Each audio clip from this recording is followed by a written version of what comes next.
Good evening, everybody.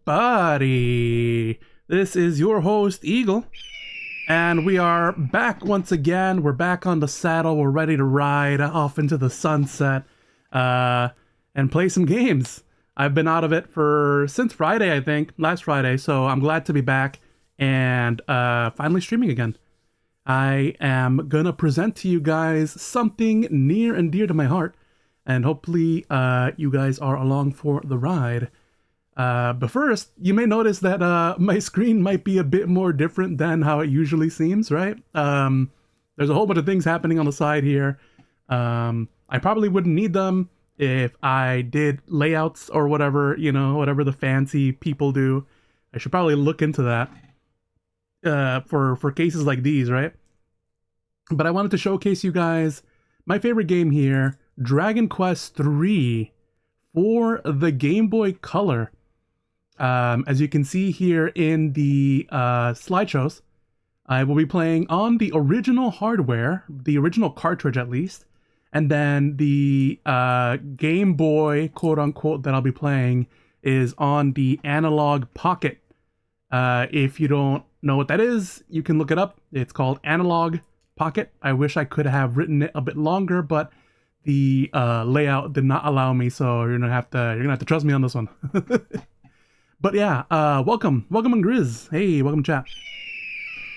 But yeah, I'm really excited. It's been on my list of things to do to kind of get my Analogue Pocket up and running. It's been sitting in my closet for a while now, so I had to fish it out and make sure everything was running on it, and put it on the dock pedestal, which is like the cylinder thing you see in the Pocket image on the bottom right there, right after this next one, and make sure everything was running. I even got a new controller for it, specifically for it, because I was thinking I'd be too lazy to switch controllers, because like if you reprogram one controller, you're gonna have to go ahead and do the other one. And that's just too much. It's too much. You have to put them both into pairing mode and you have to redo it. So I decided to get another controller specifically for the Pocket, so there's that. I got the remaster when it first came out, but I've only gotten to the second town. Yeah, so Dragon Quest III, and I've actually been wondering like how prevalent it is. I'm not seeing too many like posts about it on Twitter or anything like that. I don't know if a lot of people are playing the remake, to be honest with you.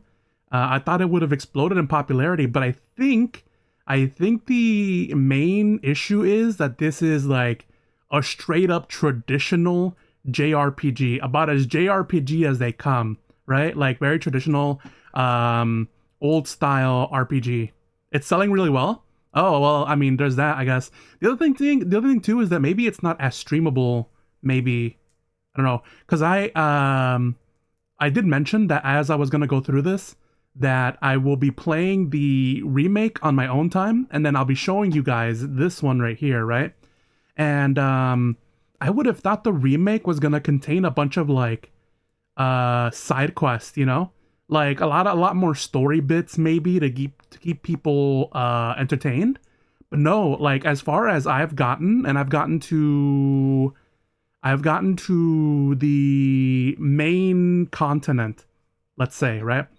I've gotten to the main continent off of that first island, and it's still pretty much exactly how I remember Dragon Quest III to go. Now, obviously, we'll be retracing my steps here to see if that holds true, but I would have thought they would have added more things to it to make it feel more modern, right?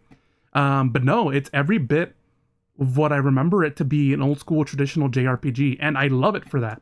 But I'm not sure if quote unquote the general audience is gonna love it, but if it's selling well, then I'm really happy for it, because we need the remakes of Dragon Quest 1 and 2, because this is Dragon Quest 3, baby. Now Dragon Quest 3 is in fact in the beginning of the trilogy of 1 and 2, 1, 2, and 3. This kind of explains the descendant of the main hero, and then you're that descendant, and then that descendant goes on to have more descendants, and so on and so forth, I don't know if the rest of the Dragon Quest games are connected like that, but these first three are. So, without further ado, we're gonna go ahead and get right to it, I feel like. Let me go here. So what you're seeing here on the screen on the left here is the analog screen. Basically, if you booted up the Analogue Pocket, here is the options that you're getting essentially. So we're gonna go ahead and play cartridge because that is what I'm playing it off of. And we're gonna play, and we're all gonna get to experience this intro cutscene. It's really great. You can see here it came out in 2001. Square Enix before Square Enix, it was just Enix. Dragon Warrior 3. So Dragon Warrior 3 is what it was called in North America. And then eventually it became to be called Dragon Quest altogether, like they did in Japan. Is it true that Ortega had a baby? That's right. I hear the baby is really lively too. This music. Any child of Ortega, Eliahan's hero, is sure to become a great warrior. I had to pause for the text. That's true. We should go see the baby.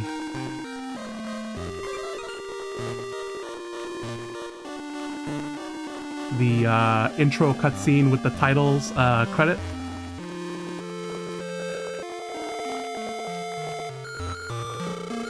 King, listen, Ortega, the hero of Eliahan, will finally depart for the Evil Lord's castle.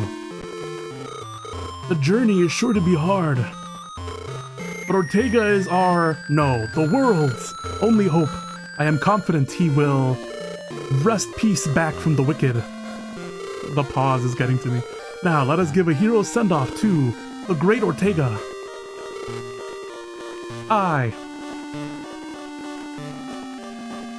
We are not Ortega, by the way.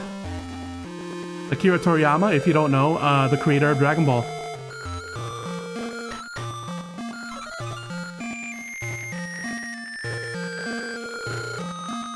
Good morning, madam. Your Ortega's leaving soon. We'd like him to have this. It's the least we can do. Is it money? Oh, it's a helmet.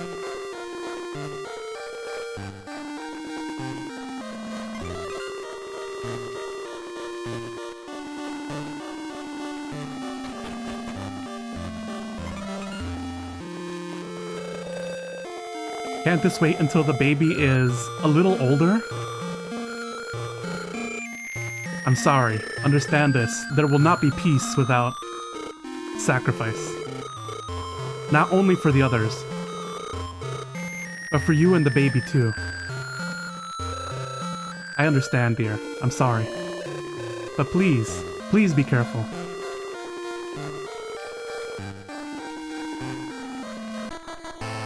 Here we go, baby! Ortega's on the quest. I guess I can say it at this point. Ortega's our father. We'll be playing as his son.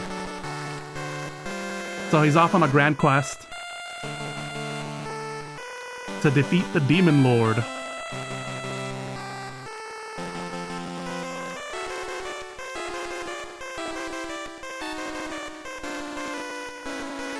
Is that it? Oh no. He fought, he got injured, he goes to town. Grandpa, there's a man passed out. He has a weird helmet on. What? Quick, go get your father. Yes, Grandpa.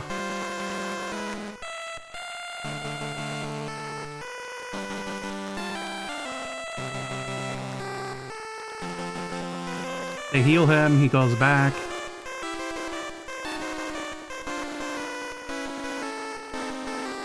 Takes a boat.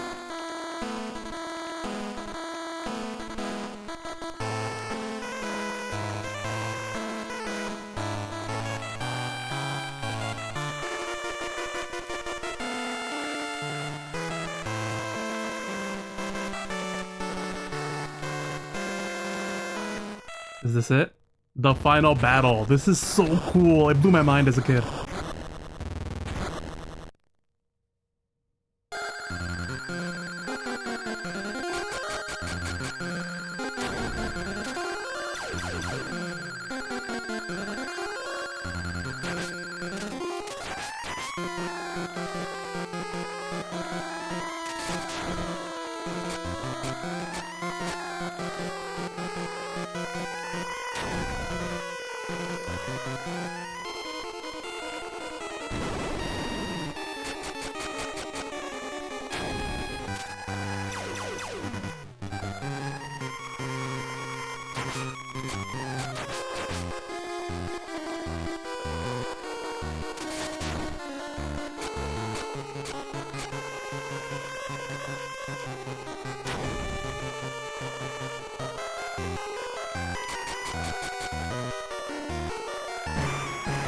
And here we go.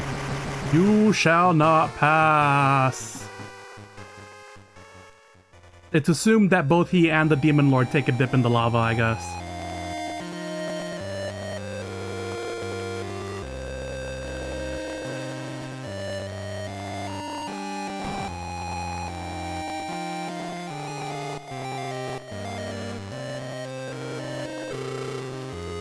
Hurry, what is the word? Sorry, Your Majesty. We failed to scale the volcano. Ortega's effects were not found. So even Ortega was slain? What am I to tell his family? Your husband Ortega was... Oh, we were there the whole time? Thank you, Your Majesty. I prepared for this day. My husband fought with honor. I'm sure it was what he wanted. His loss is a grave blow. There is none who can challenge the Demon Lord. Oh, Evil Lord. We are without hope. No, there is still this child who carries Ortega's blood. This child will carry on after Ortega. Does that mean we're Latino? Let's go, viva la raza! Anyways, title screen. Fucking love it. Ah, so good. It's so good. My nostalgia is blowing my brain currently. It's too good. I hope it's coming out as great for you guys as it is for me. The audio quality? It's so good. I'm dying. In a good way. Okay. I gotta breathe. I gotta relax. Breathe in, breathe out. Okay. You know what the tragedy of the remake is? The remake does not have this intro cutscene. I thought for sure that was gonna be one of the main draws of the remake, that they were gonna redo this cutscene in HD 2D glory and like give us more details on Ortega's journey, but they didn't.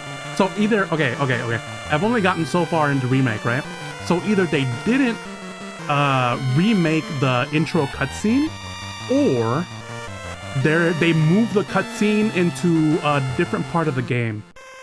But I feel like even then, they should have put that at the beginning. Because like, that's what makes this game hype. That's what draws you in, you know? I don't know, at least for me.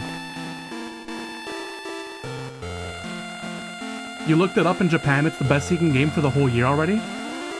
Oh, okay, so it's doing well, that's good. And then it's gonna loop back to the intro cutscene.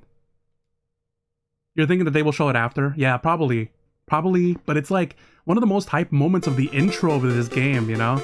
I would have liked to see it at the beginning. Or at least like show us bits and pieces as we go along, you know? Alright.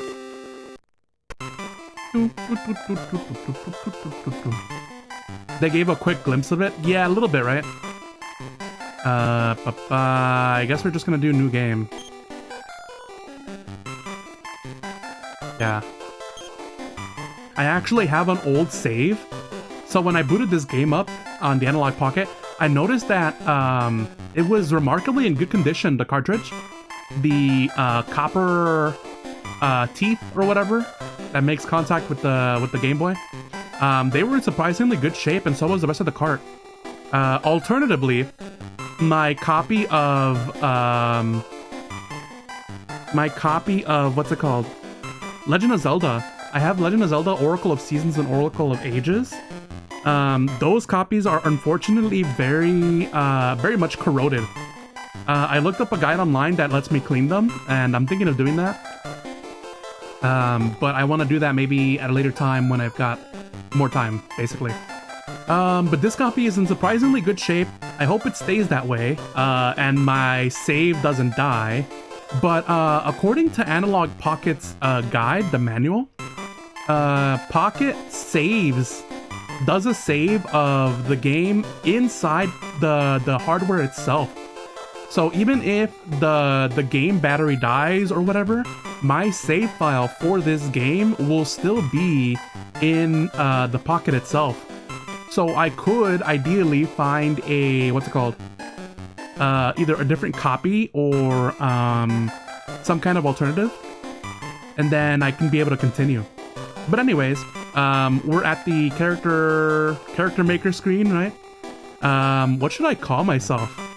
Should I just be Eagle? But it doesn't fit because it's you need 4 letters. And Eagle is 5. Yeah. Let's see how it goes, okay? So E-A-G-L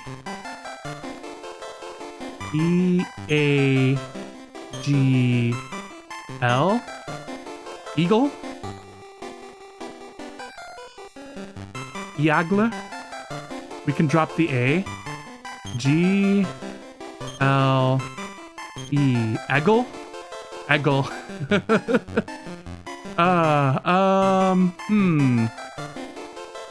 Eagle. Eagle.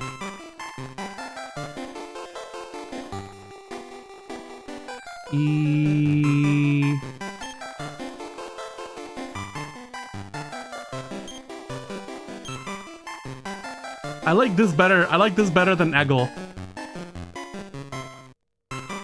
Yeah, I'm gonna keep this Eagle like that. You don't control the Maconis? The Maconis? What? Oh, you can choose male, female, even from this beginning part? I thought that was gonna be a remake exclusive. But apparently, we've been able to choose female hero from the start. From way back in the Game Boy days. That's crazy. Oh, I'm not Eggle. I can't control the Maconas. Yes, exactly. We're gonna go for male for the self-insert fantasy. Text speed, I guess we can keep it here, it's fine. We can change it in settings. Okay, so here comes the second best part of this game. And you see you have it in the remake too. I had a really good time in the remake, reliving this scene in particular in its HD 2D glory. This is the dream sequence. It's so good. I'm gonna take a moment to listen to the OST, the background. It's such a good song. I am very much a fan of the chiptune era, and this music goes so hard. I think one of the things that I don't like about well, not necessarily not like, but it's one of the things that I prefer in these older versions is that we have this song in its HD, in its chiptune glory, right? They try to modernize the songs for the remakes, and it's always like some orchestral rendition, and that's fine, I love it, but it's like, I don't know. Again, my nostalgia is blinding me, but I love the chiptune sound of this. I'm trying to listen for a sec.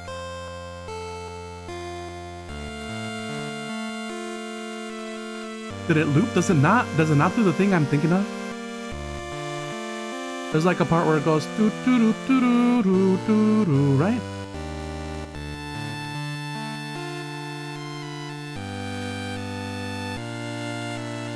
I'm gonna drink some water while I wait for the rotation.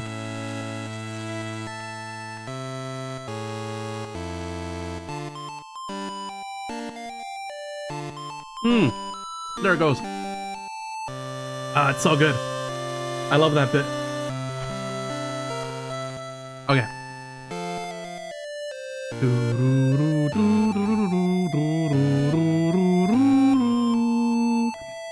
Eagle, eagle, you hear my voice.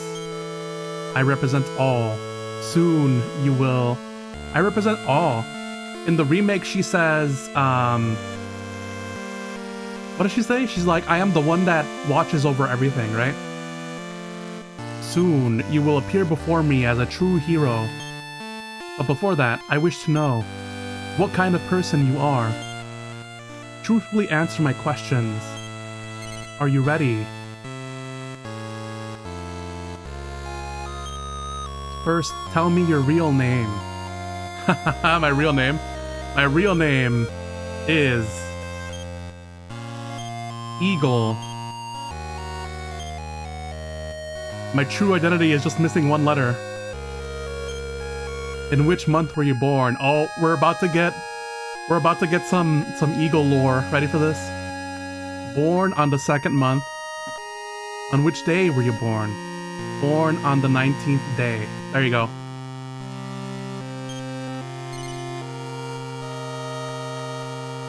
Is this correct? Yes. Eagle, I will ask you several questions. Don't think too hard, deeply or hard. Just reply with complete honesty. It will help me to know more about your personality. Let us begin. It's interesting that they ask for the real name. Yeah, because they know that your real name is probably not a 4-letter word, right? Is the sun the king of nature? The king of nature? Is the sun the king of nature? Let's think about this for a second.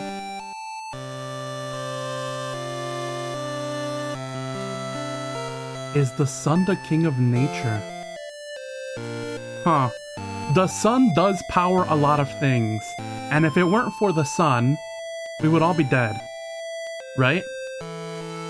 It's how plants can grow. It's how we basically evolved due to the sun. I would say yes.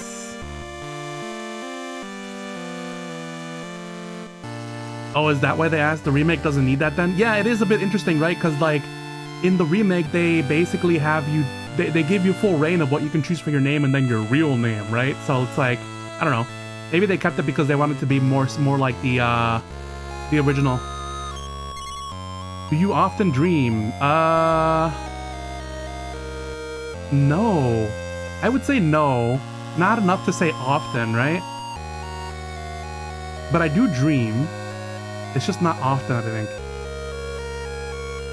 Now, am I a dreamer? Like, do I daydream? Yeah, that's true. I do like to daydream when I get off in the clouds. But the question here is, do you often dream? I'm gonna say yes. You have dreams of being chased? No. Not often, anyways. Do you like physical activity? Looks at what I'm currently doing. I'm gonna say no. Are cats cuter than dogs? Absolutely. I love dogs, but cats, Is it wrong to be attracted to your friend's lover? I feel like these questions are hitting a lot harder than the remake does, you know? I don't know how many questions it has in its rotation, right? Because, like, every time you reload this, it asks different questions, I feel like. But it is definitely wrong to like your friend's lover. Do not NTR, children. NTR is bad. At least in real life. That's a crazy question, I know, right? Do you worry about the way you are dressed? Not really. I choose comfort over style. Like, yes, I will... style matters a little bit, but not so much as to replace my own comfort, you know? Shoot, what was the question? I'm gonna say no. Do you like physical activity? Why do you ask me this twice? Are you trying to confirm something or another? No. Do you have many friends? Oh my god, why? What is this question? It's really digging deep. Am I being punked? Am I actually going to therapy right now? Do I have many friends? I'm the kind of guy, and I'm about to make this excuse. I'm the kind of guy who values quality over quantity. I don't need very many friends in my life, especially if it's gonna be superficial. But once I have found someone who I really care about, and I deem you and I call you a friend, that, like, I've basically pledged my loyalty to you, you know? Yeah, so I'd say I don't have many friends, although, if we interpret this to mean, how friendly am I? You know, because, like, I'll talk to anybody. I'm pretty friendly overall. I seem to be approachable enough because people, like, chat me up randomly as I'm going about, you know, like I'm at the grocery store or like I'm waiting in line for something. People feel comfortable enough to go ahead and talk to me, and I feel fine talking to them back, you know, having small talk conversations. And then when I'm like at a party where I don't know many people, I'm totally okay with making quote unquote making new friends, right? Just talking to a bunch of people. That I'm not opposed to. But to me, all those people are acquaintances, right? For me to classify you as a friend, it requires a bit more of me getting to know you as a person, I feel like. But I'll keep the original meaning and I'll say no. Do you often think about the past? Do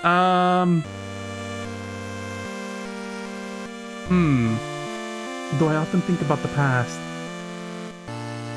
I like to think about past events, right? But to say I think about the past kind of means to me like you get obsessed with the past, right? You think about the past a lot, and you think about like how things went and how things could have gone differently. I think about the past, but I don't obsess over it, and I don't let it get in the way of me thinking about the future or being in the present, you know? I'm gonna say no. Are you bothered by gossip? As a fellow Latino, you know that Latinos love gossip. We love the schism, you know? Myself included. I don't really pay too much attention to gossip, but to say I'm bothered by it, I don't think so. Now, if the gossip was about me, maybe it's a different story, right? Even if it was about me, though, I don't think I'd be too upset by it.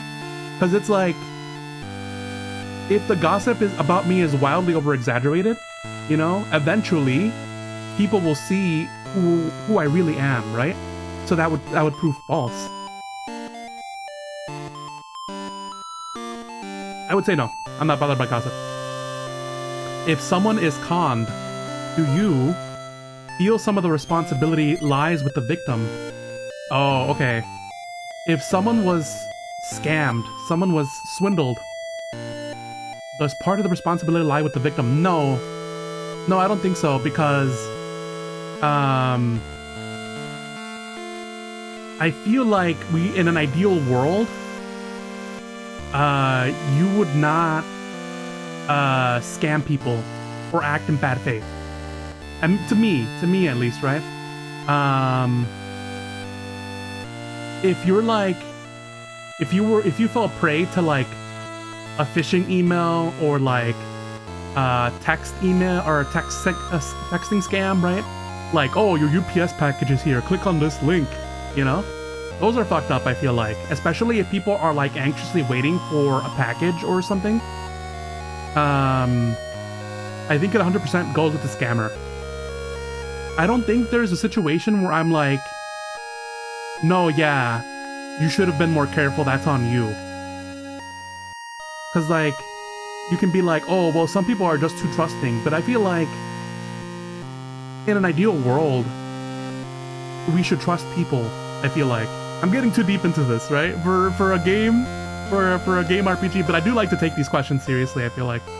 It's part of the fun. Part of the responsibility that lies with the victim, that's no. Do you want to grow up quickly? No. Or have you felt that way?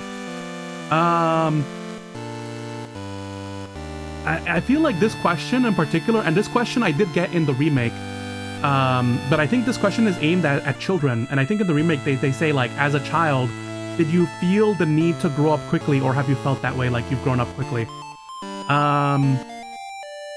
As a kid, I always felt like I wanted to do adult things. Or things that I saw were like adult-like, right? but I never wanted to quickly grow up, you know? I never wanted to be like, damn it, I wish I was this age already, you know? I feel like I definitely took my time as a kid and appreciated it for what it was. Even though I didn't fully understand what, you know, appreciating your time is back in the day, you know? I've never felt this way. I don't think so. Let's say there is something that you want very badly. If you realized it, it is unattainable. Does it make you want it even more? If you realize something was unattainable, does it make you want it even more? If you realize something was unattainable. If I know with 100% certainty that this thing that I'm trying to go for is not gonna happen, like regardless of how hard I try, then I would give it up. I feel like I would no longer want said thing. I don't want to get too deep into it or too with specifics, but like, I guess let's say there's a limited edition item, right? Japan only. So if you were to go look for it, you find that it's no longer in production, and to get a copy of said thing, you would need to pay like thousands of dollars, right? To me, that's a no. To me, that's like, well, I kind of want it, but it's like not really worth the effort, I feel like, right? And basically impossible. So no, I would say no, it doesn't want me, I don't want it more, it just makes me want it less. If you hold on to your dream for a long time, do you think it will come true someday? Oh, okay. I did get this in the remake as well. I'm an idealist. I like to dream, right? And get in my head. So if I have goals and dreams that I want to achieve, I feel like someday I'll be able to get to it, right? Now, the realist in me is like, well, you gotta put some effort into it for sure, right? But that doesn't stop the dreamer in me from thinking like, I can do it. I can do it someday, you know? So yes. I see. I have a better idea of what kind of person you are. This is the final question. Into the dream state.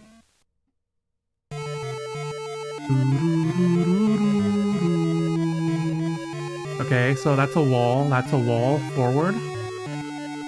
We have the sign. Eagle read the sign.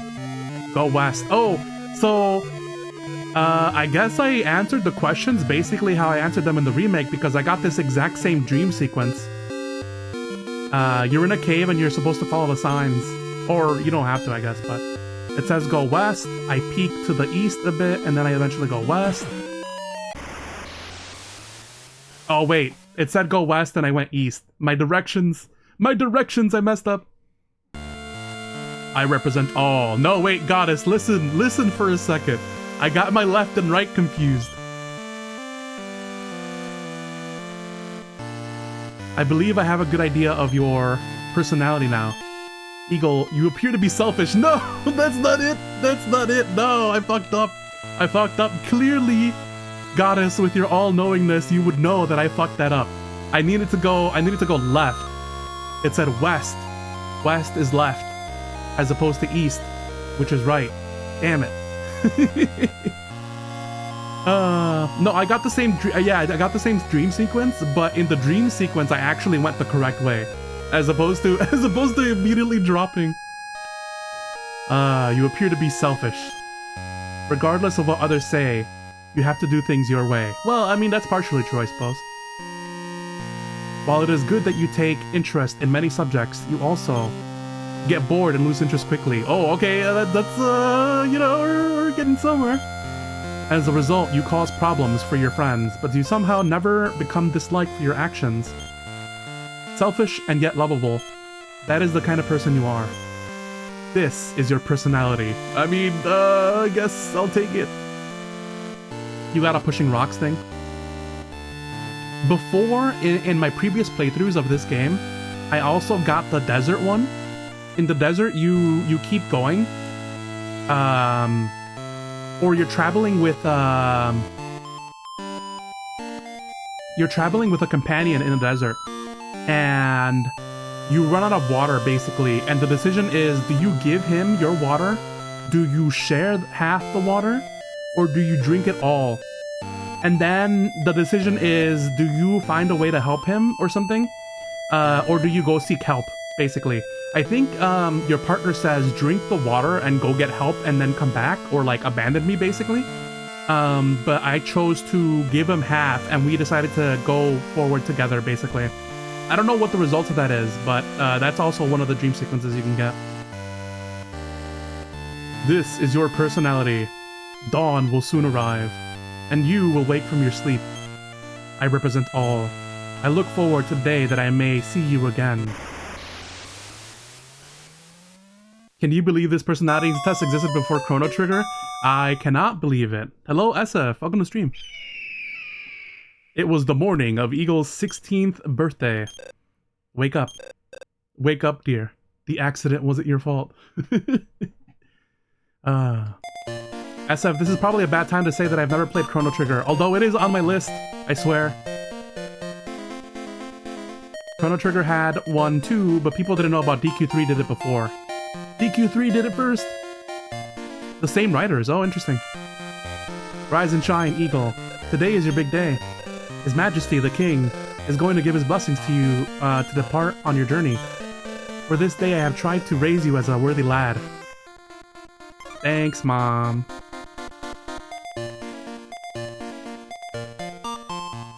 Am I on Salty Bets? I used to be. It's a fun time for, you know, to waste a few hours, I think. Eagle looked inside the dresser. Found a strength seed, yay! Eagle obtained the strength seed. Oh yeah, here you can check underfoot every time. You just gotta spam the A button. Alright. Follow me, my child. Oh, forced cutscene?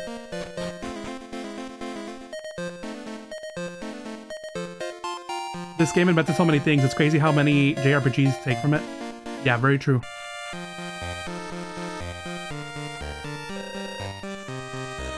Eliahan's castle is straight up from here. Be courteous to His Majesty. Now go on. I choose to run. Eagle, where are you going? Are you leaving without seeing the king? No. I thought so. Then make sure you go see the king. Go see His Majesty. Fine. Oh, these 8-bit sounds. Deliciousness. As if I was talking about how the background music for this game in the HD 2D remake is the HD 2D remake has the soundtrack for this, but it's like an orchestral rendition, right? Like a giant orchestra, strings, violins, and all that stuff, right? And that's cool, that's fine, right? But a part of me loves the 8-bit sound. This sound right here is so good. Or it might just be my nostalgia peaking, but you know, it is what it is. Because of the pocket on the right, you just imagine Eagle's talons resting on the buttons. Maybe I should rearrange the screen so that it does that.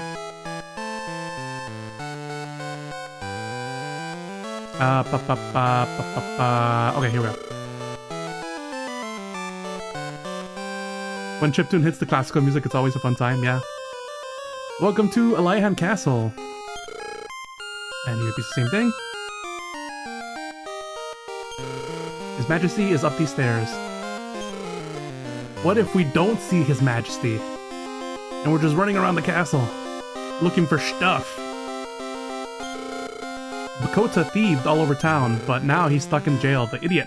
Oh, another thing that's gonna be a difference between the remake and this is all the names were redubbed. I don't know why. Well, I kind of understand why. Basically, Bakota, I forget what his name is, but you meet him very early on, right? He's like the guy who made the skeleton key. Bakota thieved all over town, but now he's stuck in jail, the idiot. Aha. I think in this game you actually have to check on grass pieces, like literally one by one. The thief Bakota made a key that opens all sorts of simple door locks. If I had such a key, I would be sneaking into this and that. Heh. Ah, I see. We have a lecherous old man.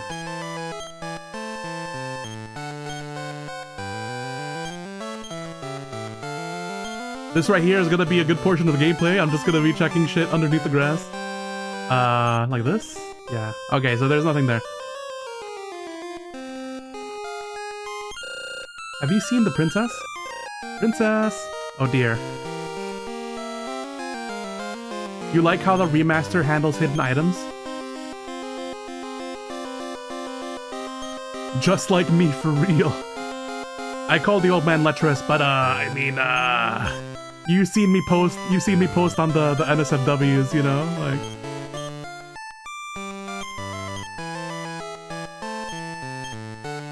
Oh, always checking treasure under grass. Yeah, I mean, yeah, me too.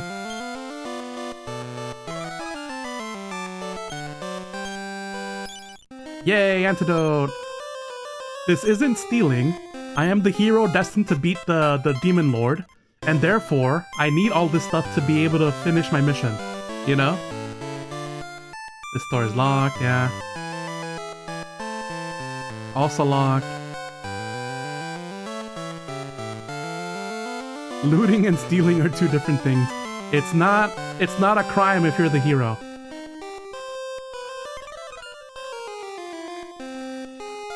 There's two beds here randomly.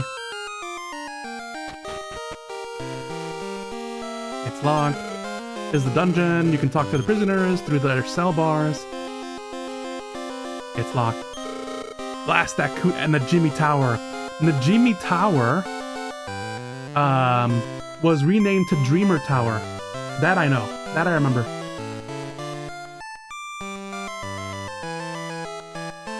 You took the DQ3 personality test and you swear it was gonna be the thief, but it still gave me the hero.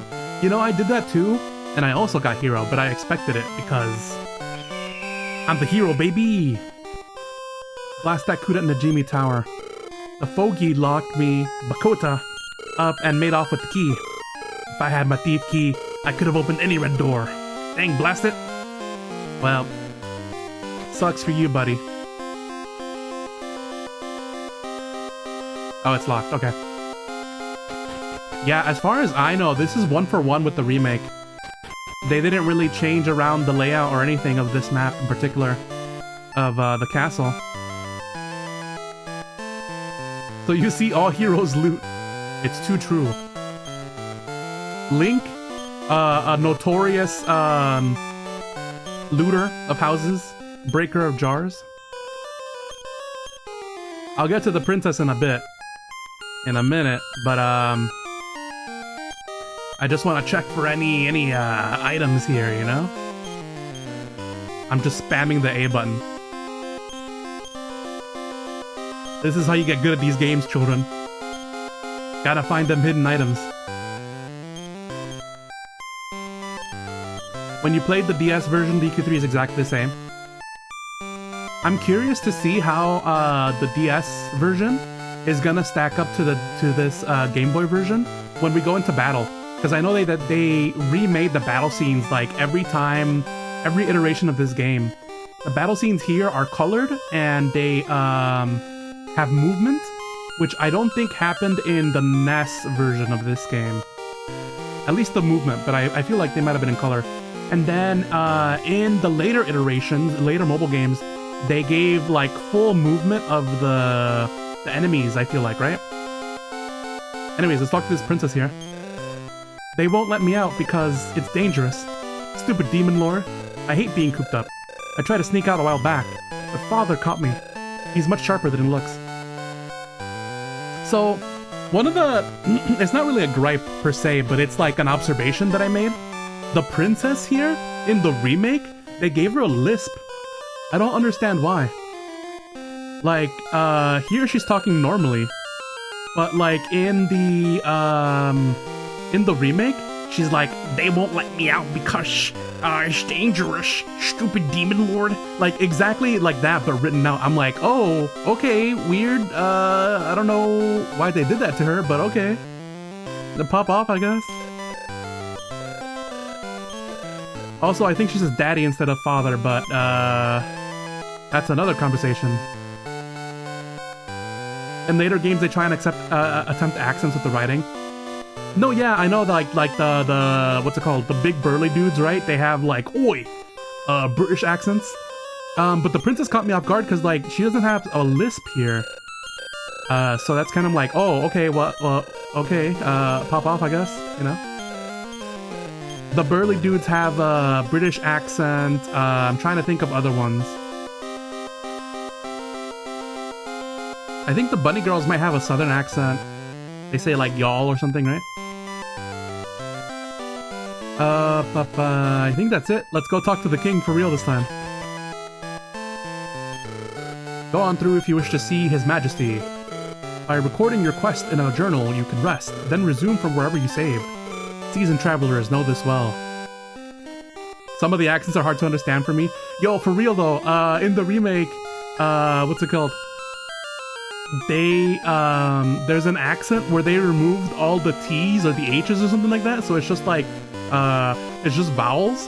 And I'm like, what the hell are they saying even? It took me a minute. Make sure you equip weapons and protective gear. It's not enough to have them in your possession. In battle, the first in line is most likely to be hit, followed by the second in line, and so on. Watch how your party is arranged. Eagle, you're quite the selfish type, so watch yourself. Damn it. Even the guard knows my personality. Oh, so SF, in the dream sequence I fucked up. Incidentally, I got the same dream sequence that I did in the remake. It's the cave where you need to follow the signs, basically. In the remake, I was successfully able to do it, but here I fucked up because I thought east meant, or I thought west meant right, and then I fell into a hole and the cutscene ended. And then the goddess is like, "You're selfish for not following the signs," and I'm like, "No, that's not what. That was not my intention." So now I'm selfish, I guess. So watch yourself. Don't squabble with your companions. In the remake, though, they gave me straightforward. They gave me straightforward, and this guard says, "You're the straightforward type, so your teammates will like you," you know. But now here's like, "You're selfish, so don't fight with your teammates." A solitary trip is too dangerous. You should go to Rudia's Tavern at the west side of town and find yourself some companions. This is another difference. Rudia's Tavern is called, it's like Holly's Home for Heroes or something like that. It's like some alliteration. Rudia's Tavern at the west side of town and find yourself some companions. I'm not selfish, I'm just dumb. Yeah, exactly. Although in the personality breakdown, it did say something like, you start something, and then like partway through you give it up, and I'm like, ooh, damn, that's it's hitting some deep cuts here, you know. Welcome, Eagle, child of, I forgot I gave this guy a Dumbledore old man accent. Eagle, child of brave Ortega. Your mother must have told you that your father Ortega lost his life when he fell into a volcano. Damn. After a battle, you wish to take after your father and set out on your own. Fine, you have my blessing. I'm certain that you will do your father's will and lead the world back to peace. Our enemy is Baramos, the demon lord. The world's people are ignorant of Baramos, but if he is left unchecked, the world will fall into chaos. That must not be allowed. Eagle, I beg you to defeat Baramos, but don't go alone, lest you face the same fate that befell Ortega. Find yourself some companions at the tavern in the town to accompany you. Use this to equip them. Eagle obtained 50 gold, weapons, and armor. Yay! Let us meet again, Eagle. I don't even remember what personality I was given, but I used the book thing to change it. That's one thing I never quite understood, is the personality stuff. I know, like, it affects your stats and stuff, but honestly, I can't really be bothered by it. Maybe I'll change my personality straightforward later, once I find the books or whatever. But I think I'll be fine as is. Even in the remake, I don't really bother with that stuff. I just kind of let it ride, you know. I make it seem like a personality test, you know, and then it'd be permanent. It kind of gives your characters flavor, you know. It gives them personality of their own, as opposed to it being like, oh, well, I'm just gonna make their personality whatever the hell I want, basically, you know. You're rolling gacha. NPC gacha. The king is rich and only gave you $50. That seems to be a trope, I feel like. Whereas, like, they could arm you to the teeth, right, with gold and, like, the best gear. They only give you starting gear and, like, only enough gold to get by, you know? It's crazy how eager they are to send you on the same adventure that killed your father, right? And then, like, I feel like we're way younger than our father was. And our father was this buff dude. I don't know if there's actual artwork of Ortega, but they describe him as, like, this buff, burly dude, right? And we're just, like, we have base stats as a hero in the image, as you can see in the top right, you know? Yeah, we're strong, but, like, I don't know, man. I guess the key advantage that the king says is that we're gonna be rolling up with a squad, whereas our father just tried to solo it. Let's pretend our dad is Goku, basically, and we are Gohan. I expect great things of you, Eagle. And that's all he says. Solid trip is too dangerous. You go to Rudy's Tavern. Yes, yes, yes.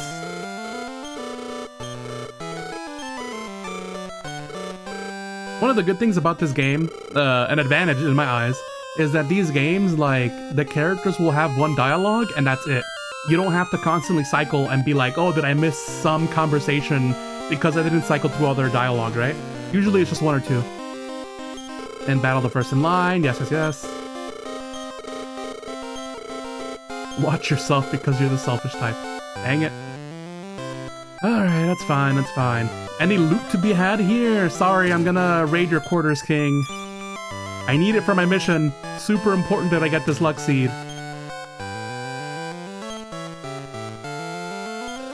Oh, dear hero, please bring peace back to us.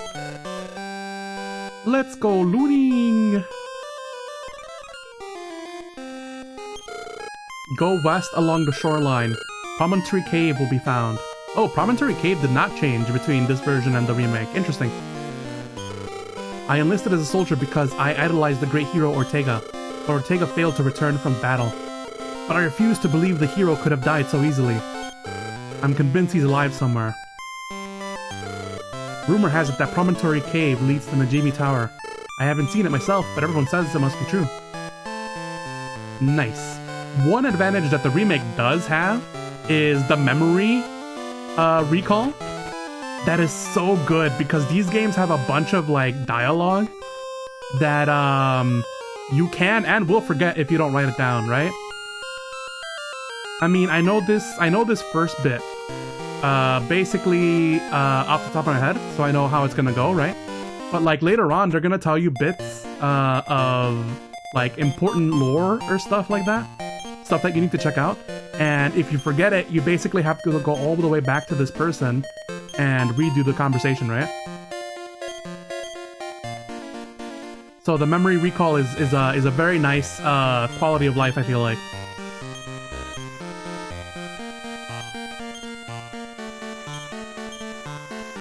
You've never seen something like that? Yeah, me neither. It's pretty cool, right? I feel like, because there's like a lot of dialogue that like yeah, you could go all the way back to talk to that one dude, or like you can just record it, right? I guess the alternative and what you would do here in this game is if something comes up that's important that you need for later, you absolutely would write it down. And here's the secret entrance, just like the remake. Oh, you came all the way out here just to see me? Yeah, sure. You're lying, but it's nice of you. So here's a useful tip. In the past, there was a traveler's gate in the far east of this land. East, remember that, that's to the right. I hear it's sealed now, though. Ortega is said to have left from a gate at the far east of this continent. I wonder what sort of world awaits beyond the traveler's gate. It's so exciting. And it's locked, yeah. I think in the remake there was a pot here. But I guess it's not in this one.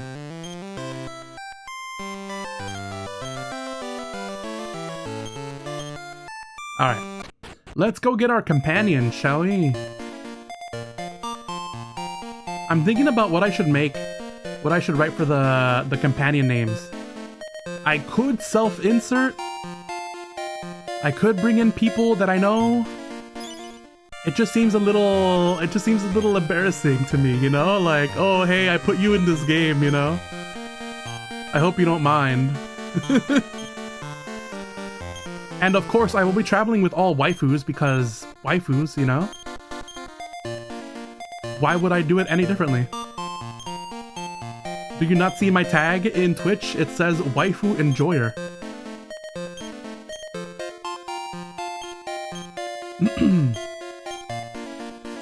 I usually do anime characters or Pokemon for things like this, so I looked at my old save, right?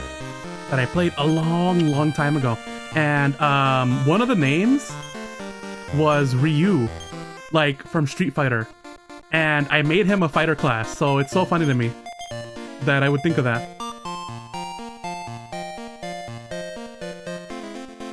I remember also in previous playthroughs, I had a, what's it called? I had a thief rolling in my squad, and I named him Lars, L-A-R-S, short for larceny. Larceny, you know? The crime for stealing. I was a genius even back in the day. This is the town of Eliahan. The village of Reeve is to the north, yes. They also did not change that in the remake. Let me check the grass. Nothing. Eliahan once ruled the world, but there were many wars, and many died. As a result, the Traveler's Gate that goes across the sea was shut. Getting some story bits here. Oh, the music doesn't change once you go into the bar here. Okay. I'm going to go to the bathroom real quick, and then I will come back and we'll choose our companions. I'll be right back.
Alright, I'm back. I would leave the music running because it's super great, right? But I'm afraid that if I leave it running while I'm in the BRB screen, it's gonna say, oh, you're playing copyrighted music. You can't play this or whatever. And it'll shut me down or mute it. So, I guess we'll just do it normally. Anywho, what does this guy have to say? If you're taking partners with you, you should pick a warrior, cleric, and a mage. That's the trio. If the traveler's in Rudia's tavern don't strike your fancy, you can get them to register others upstairs. And then this is the bank. The Golden Bank of Loving Trust, is that what it said? I can offer full protection of your hard-earned money from monsters. Withdrawals and deposits may be made in groups of 1,000. So in the remake, they let you make any kind of denomination, I feel like, right? Or at the very least, by hundreds. But here, you absolutely cannot deposit anything lower than 1,000. Big bills only. Naturally, there is no cost to you. Eagle, how may I serve you? I will exit. We only have 75 gold to equip our party. More looting is required. We gotta loot harder. I pray for the arrival of peace. Would you like to record your journey's progress in a journal? No. May the gods protect you. Alright, Rudia. This is Rudia's Tavern, where travelers gather in search of companions, a place of hellos and farewells. What can I do for you? I want to look at the roster. So, like the remake, this game also has preset characters. We can choose Ryan, male warrior, personality helpless, Pete, who's a cleric, and personality timid, or Tina, who is a mage, and she is kindly. So we can do that. Or we do recruit. Oh, recruiting is off the 3, yeah. But what we want to do, we want to roll with a customized party, and that takes place upstairs. Let me check. The plants. A fighter can attack quickly. A thief has useful skills for finding treasures. A dealer is good at appraising items. But a jester? Now there is a useless class. So jester is, what do they call them in the remake? They got like a fancy word. But I always preferred the term jester as opposed to whatever the fancy word is. It just, I can't wrap my hand around it, you know? I'm like, what? I think it's gadabout? Gadabout? I'm like, gadabout? Who are they? I'm like, oh, it's the jesters. Every time. If you must have one in your party, wait till you're strong enough. A jester's only for comic relief. Yeah, that's the game telling you, like, yeah, you could roll with a jester, but, like, their skill set is not going to help you in the early game. There's the cat! Yes, we love cats. You can pet the cat in this game. 10 out of 10. In the remake, you know how you can record conversations? I recorded this cat's conversation, and I'm gonna keep it with me forever. As a reminder of the time I met that one cat. If a hero is chosen by heaven, then a sage is chosen by the gods. Only those who undergo rigorous training can become sages. So the remake makes it more clear as to who these guys are, right? So this guy is actually a bard. I didn't know what they were, and it's kind of hard to tell by their sprite, but he's holding a lute there. I thought that was interesting. Anywho, let's get our party going, shall we? Hello, I am the Registrar of Adventurers. I will find your companions, or I will find you companions, and register them in the roster. Once registered, they can be called to Rita's Tavern. Should I register someone new? Yes. What sort of person? Oh, we gotta do the name first? Yeah, I guess that is like the remake, huh? I'm just gonna roll with the names that I had for the remake. But I guess I'll have to shorten them. So the 3 names I chose for the remake is Aurora, for the fighter, female fighter, or warrior, I guess, the female warrior. Tabitha. That's a name that I like to use for female characters in my RPGs. It's like Tabitha, but like, you know, more medieval fantasy like, right? Tabitha. Tabitha, spelled with an AE at the end. So she is my mage. She's gonna be my witch spellcaster. And then what did I choose for my cleric girl? That was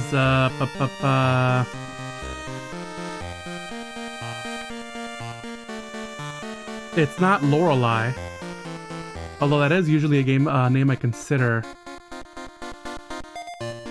Alia. I'm gonna check my game real quick.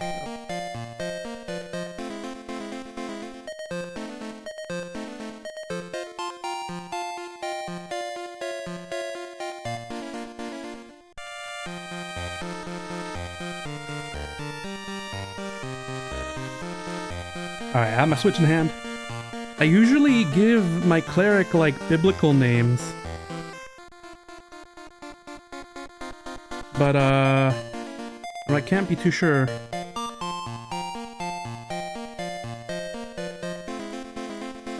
Let's take a look here, shall we? We're dual gaming now, boys!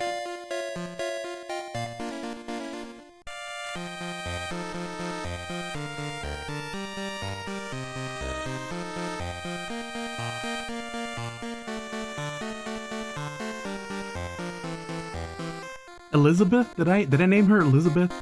I don't know. We'll see here in a second.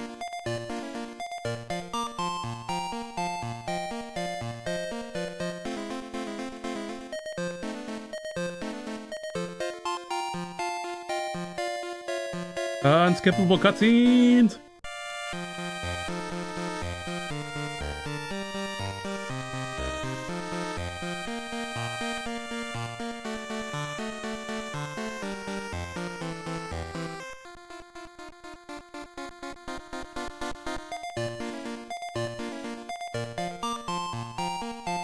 Ah, okay. I got it.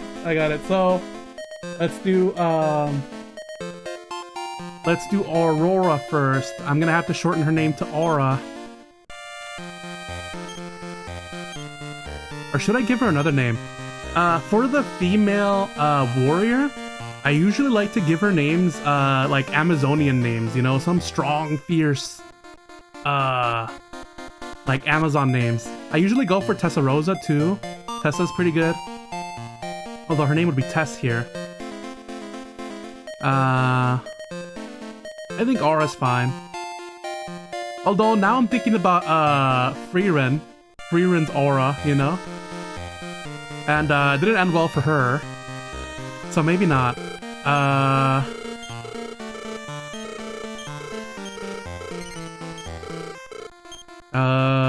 What should we do? Rose? Rosa? Athena? That wouldn't fit in 4 letters. Tess? Tessa? Isabella's pretty good.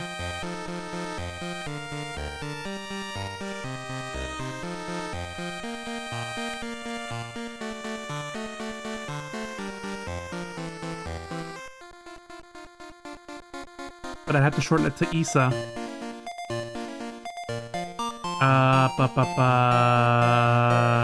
This is the hardest part for me in any RPG, honestly.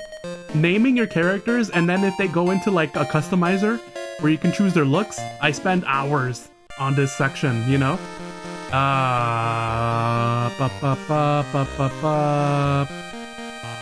GB.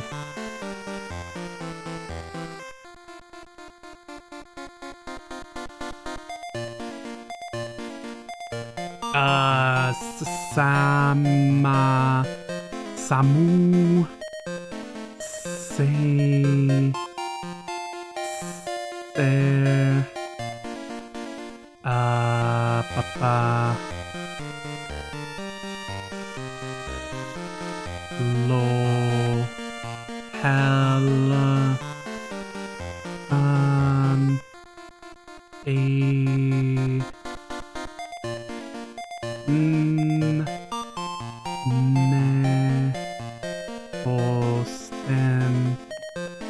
I'm just like, I'm muttering syllables and consonants right now.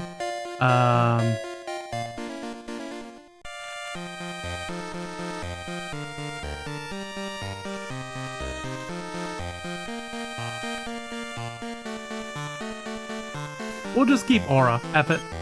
F it. We'll write her own story. You know? Female. Warrior.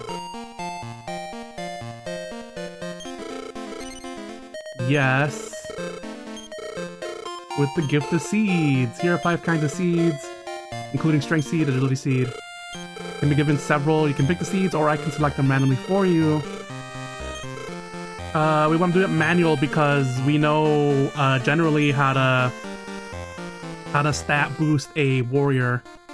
You want to give them all the strong, basically. And then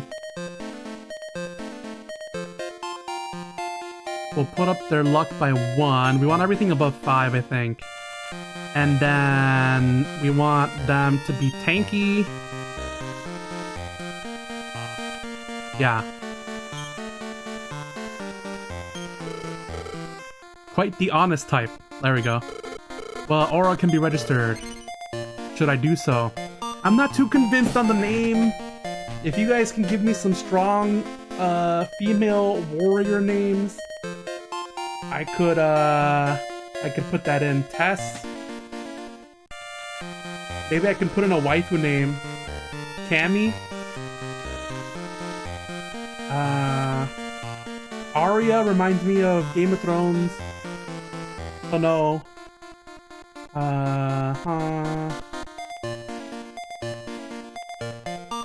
T-H-E?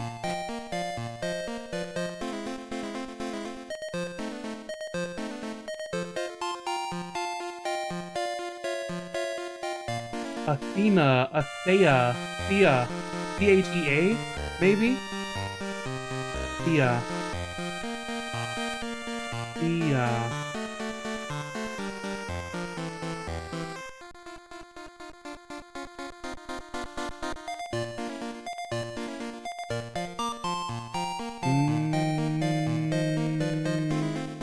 F it.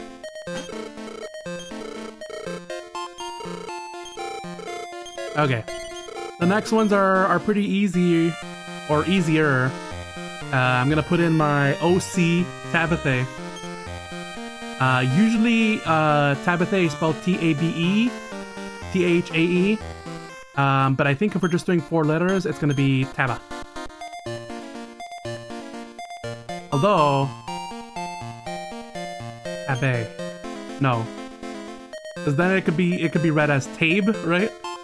Or Tabe, which is Japanese for eat. So Taba it is. Female. Mage.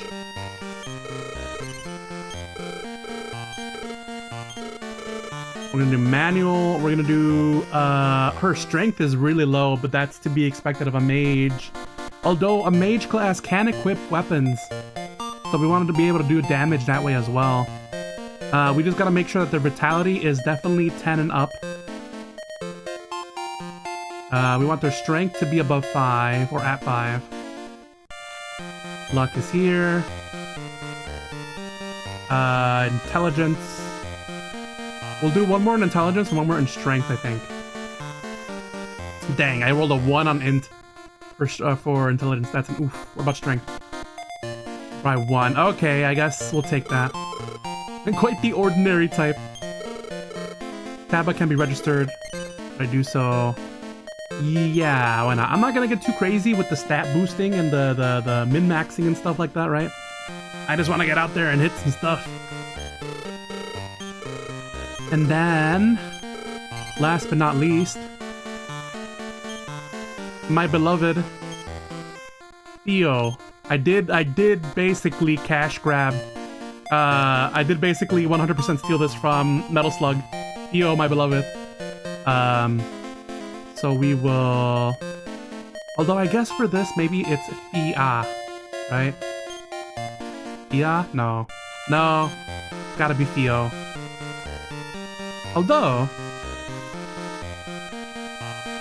to keep with the religious aspect and being a cleric,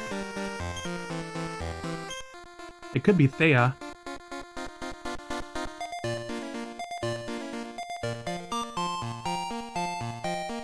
I think they like that. We're gonna go with Thea. Female cleric. And then here we have the extra classes. Well, I shouldn't call them extra because they're in the base game, right? We have Dealer, which is the merchant. We have Jester. And then we have the Thief class. Thief class is fun because it can tell you exactly how many treasure chests are left in the dungeon. So you don't have to go crazy trying to find every nook and corner of dungeon to try to find the remaining treasure chests. Yes. We're gonna go for her. We basically don't want her to get hit. So let me boost luck to get it above 5. And then agility. Int because she needs magic, right? There we go, 10. The helpless type. That's really funny. Helpless. Thea can be registered. Yes. Register some more. No. We can't get a fighter? Let me see. Oh, a fighter is the second option. Yeah, okay, never mind. Fighter is really good if you plan to save money, because they basically only take cloth clothing, and then you don't get their weapons basically until way later. They rely on their fists. We're gonna go ahead and pick up our companions. We have Aura the Warrior. We have Tabitha the Mage. And we have Thea the Cleric. Waifu squad, let's go!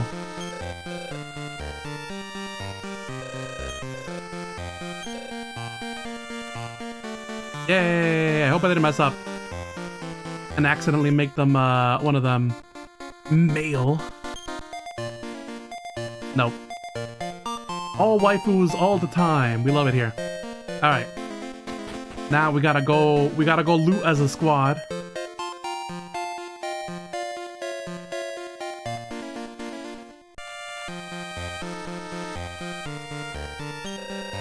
When you're in town, it's hard to believe that Demon Lord is threatening to destroy the world.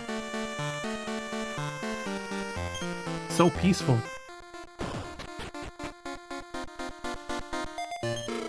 Lionhead is on a continent that is surrounded by sea. Across the seas, there are much larger continents. If that's true, I would like to see them before I die. Nice.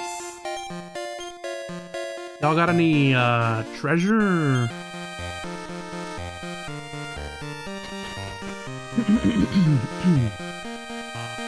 I thought there was a way to go back around the church, but I guess not. If you walk for a while outside of town, the day will turn into night. The night belongs to monsters. Be careful. I do like the day-night mechanic in this game.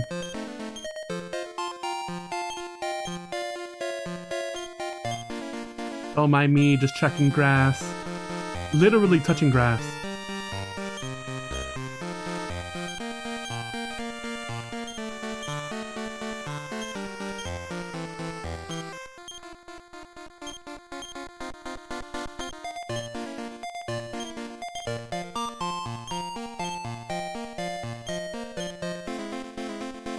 Okay, what does he have to say? Have you seen the island to the west of land? No, I'm not. If you walk west from the castle, you can't miss it. What if I say yes? On that island is Najimi Tower. Najimi? Can anyone who is good with Nihongos tell me what that means? You're the son of Ortega, the brave warrior? Your father was a brave hero. That's what everyone tells me. I'm on guard duty. If anything were to happen, I'm here to take care of it. Don't worry about it. Us. Enjoy your journey. How nice of him. Checking grass.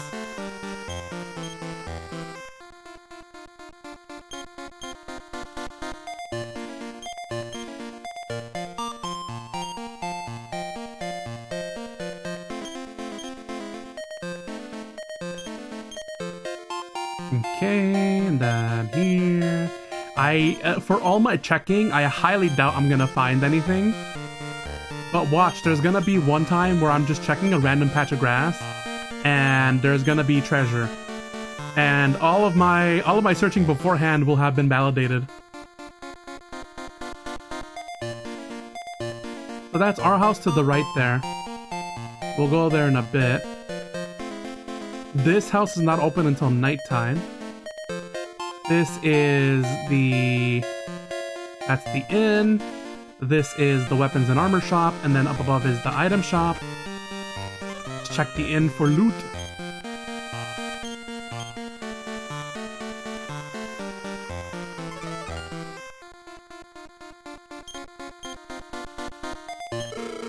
I wanted to go across the sea.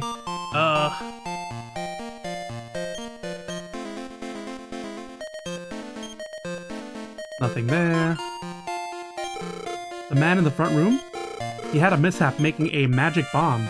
Okay, so magic bomb here is, what's it called? Boulder? Something boulder in the remake. And it tripped me up so much because I'm like, so what you're telling me is this guy made himself out to be like a, oh, it's Wrecking Ball. It's Wrecking Ball, right? I'm like, you're telling me this guy pretended to be a wrecking ball and like smacked himself in the, like, to a wall or something? But no, he tried making a bomb and it exploded on him. That must be very dangerous seeing how badly he hurt himself. Yeah, the way they say it here makes much more sense than the remake because I have no idea what wrecking ball meant.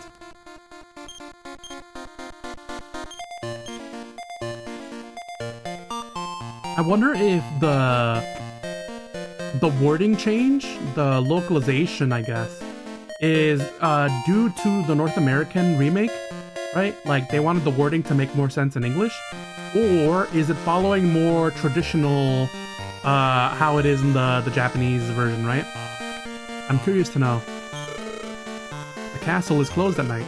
You may only see the king during the daytime. I see. Well, it may be closed to commoners, but not to the hero. Or the hero once he has the key, right? So, if you played the remake, you know that once you go down to the well here, we get to the mini metal house. Welcome to the Metal Manor. The master may not look like much, but he is a great, great man. We'll see about that. The chest is locked. I can't explain it, but when I met the master, I felt I had to protect him as if he were a king. Do you know of monster medals? After defeating a monster, it may leave a medal with its likeness. That medal is a monster medal. You can check your medals by looking them up under the plan menu. After a single battle, you may get one medal, but never more. So if you intend to collect them, you have to battle monsters often. Oh, monster medals. Yeah, they, I don't know if they introduced it in the remake. I haven't run into it so far. But, in this game, you can actually view the enemy type in the screen. I guess that's what the bestiary is for, right? You do have some kind of a bestiary in the remake. Thunderfoot. The metal prize list. So here, I think in the remake, at the first one, in the very first mini medal you get, you can turn it in for prizes. But here, you basically need to wait until you get 5 to get the Thorn Whip, or Spiny as it's called here. But then, I think for the most part, the items stay more or less the same. We get Sacred Bra? Is that what I'm getting here at 95? And then 100 you get a gold pass? It seems to be it then. Going from 5 to 100. The gold pass, huh? Welcome, I collect tiny medals from all over the world. If you bring me medals, I'll reward you with what I can afford. You found some medals? Here, I'll take them from you. Eagle, the number of medals you brought me so far is 1. The number of medals I have from you is 1. When the total reaches 5, I'll reward you with the spiny. Alright. So that means we're not gonna get it for a while. Okay. So now we can go to equipment. This first phase usually takes the longest. But once we're out and about, it'll go a bit faster. Question mark? So we have a cleric, and our cleric will mostly be healing us, but it still doesn't hurt to grab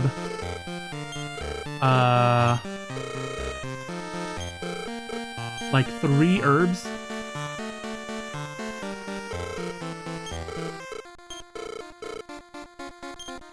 We'll give it to the bag and we'll disperse it later.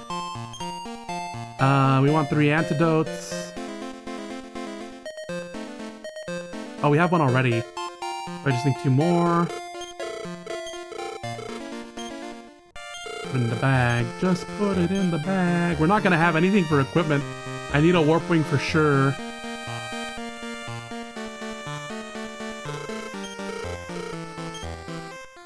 Give it to me, I guess. And then a pot lid is worth 50. That's crazy. We're not gonna have anything for our weapons. We're gonna have to provision those as we go.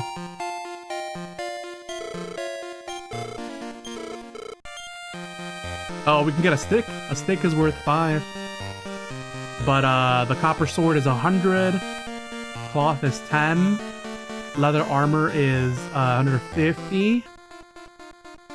Leather shield is 90. Yeah, so we're gonna have to provision this on site, basically. Let's see, item. The bag has herbs and antidote.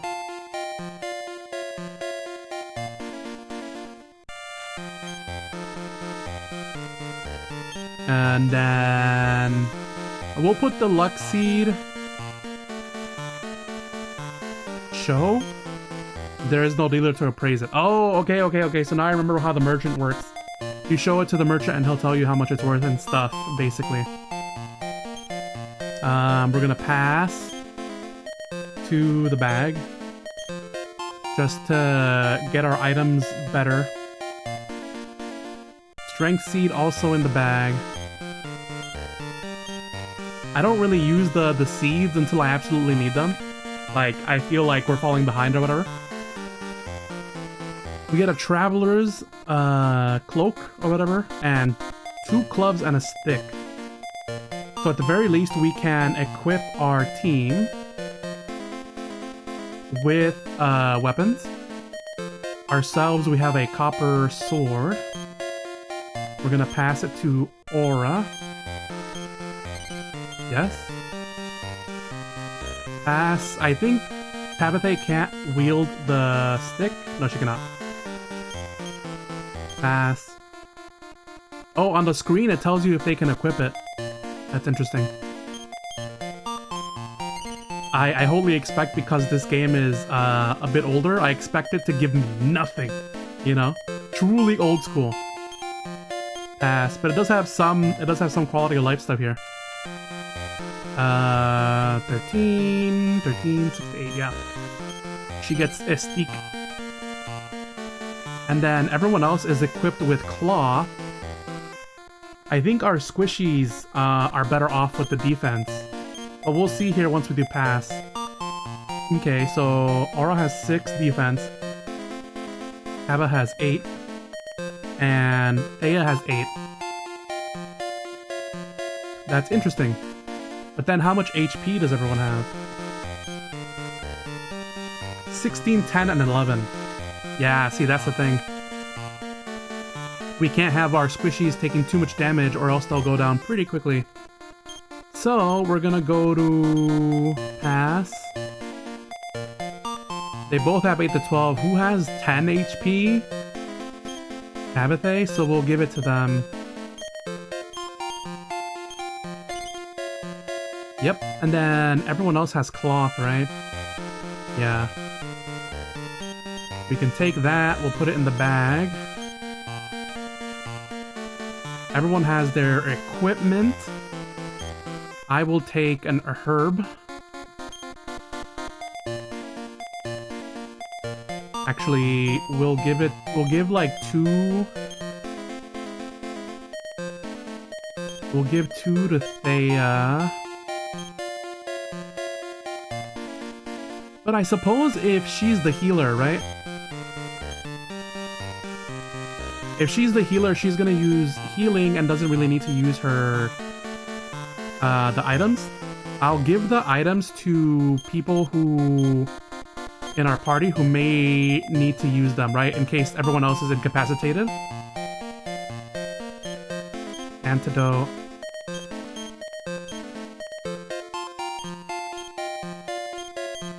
And I think the clerics get antidote pretty early on too. So we're not gonna need that. So we have one more herb that I guess we'll give to me. And there we go. Our party's equipped. We're ready to rock and roll. We just gotta say goodbye to dear old mum, and then we'll be on our way.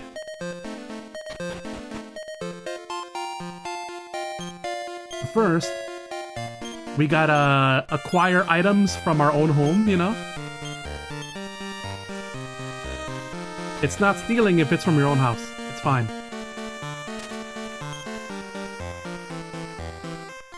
Talk to Grandpa. Ortega was your father, was a brave hero, and he was my son. I said that all out of order. Eagle, you are my grandchild. Never give up. Never surrender. We got 5 gold. Thanks, Grandpa. Pop, pop. Alright. Welcome home, Eagle. Did you remember your manners when you met the king? Yes. That's good. I was worried that you might be too nervous and make a mistake. I guess I worried over nothing. After all, Eagle, you're not a baby. Anyway, you must be tired today. Off to bed you go.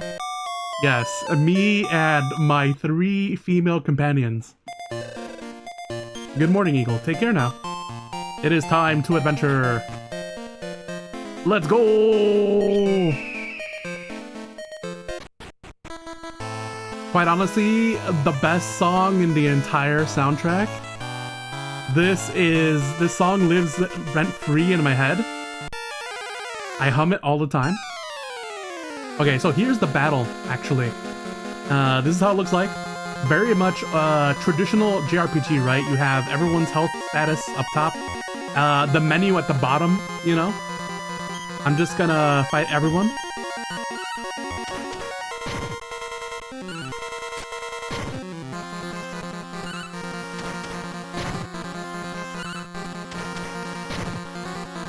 There we go.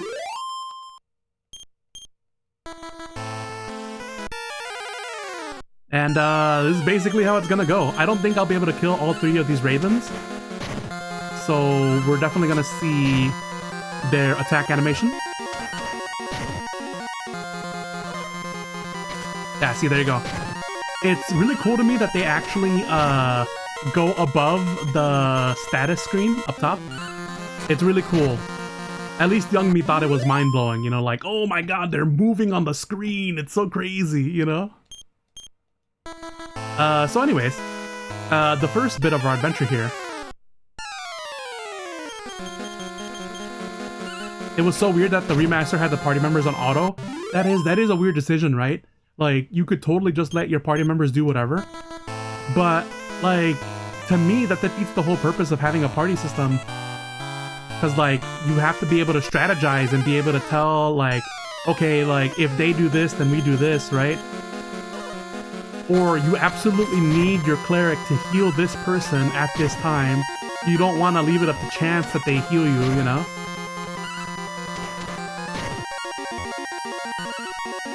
Yeah, I changed that immediately, basically.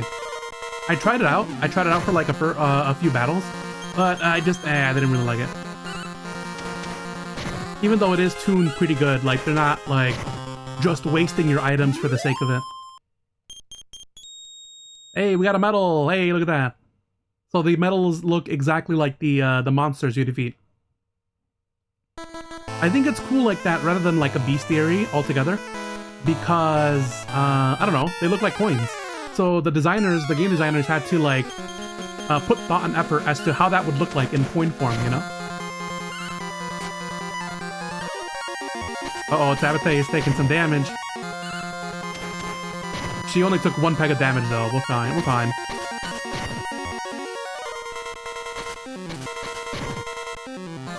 Here's the thing too. About the 3 damage from the slime, that's crazy. We're so underleveled. We should be able to level up from this though.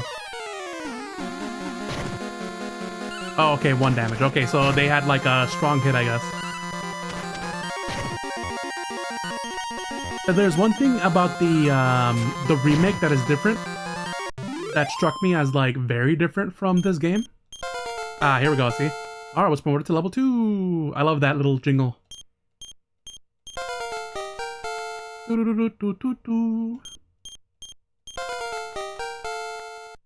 So good.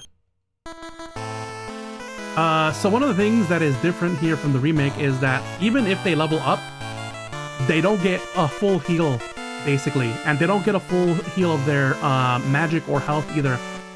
They just get... They get what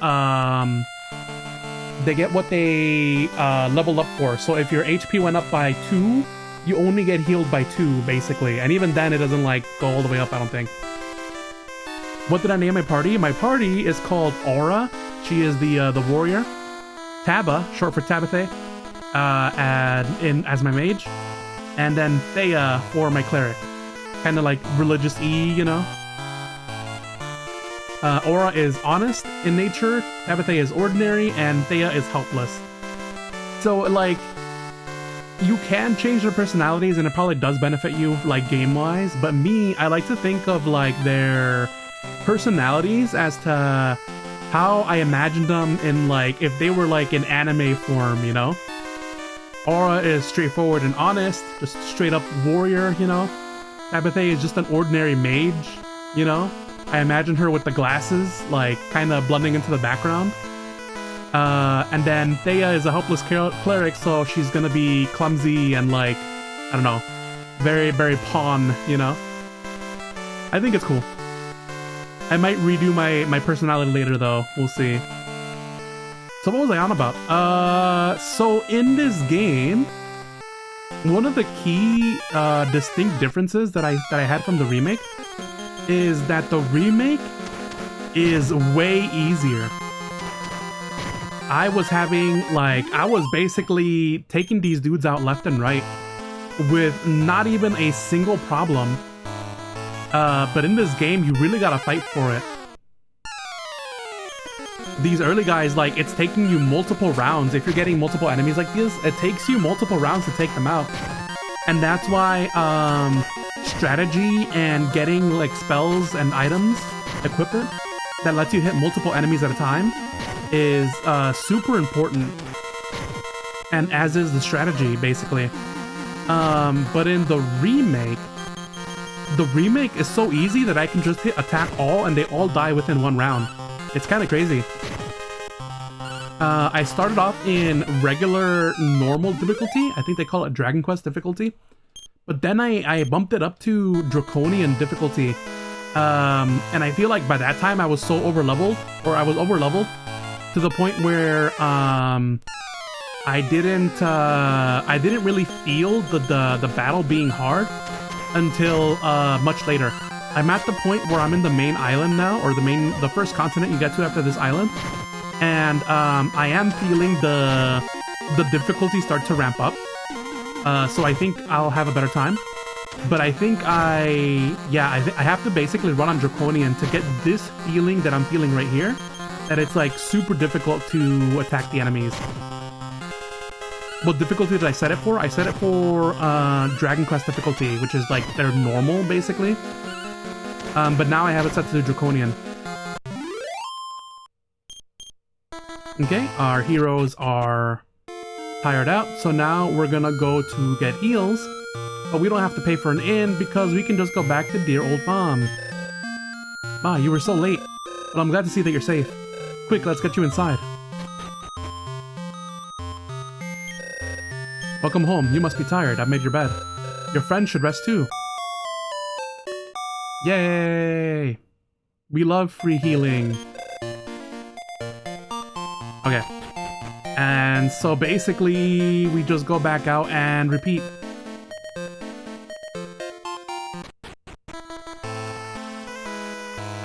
Next time it goes to night, I should, before we go to get heals, I'm gonna explore the town at night to get some of that extra bit of conversation and stuff in there. We have 69 gold, nice. We can afford exactly 1 shield. I think we'll attack the slime first because the slime can do some decent damage. There we go. Then we can focus on the ravens.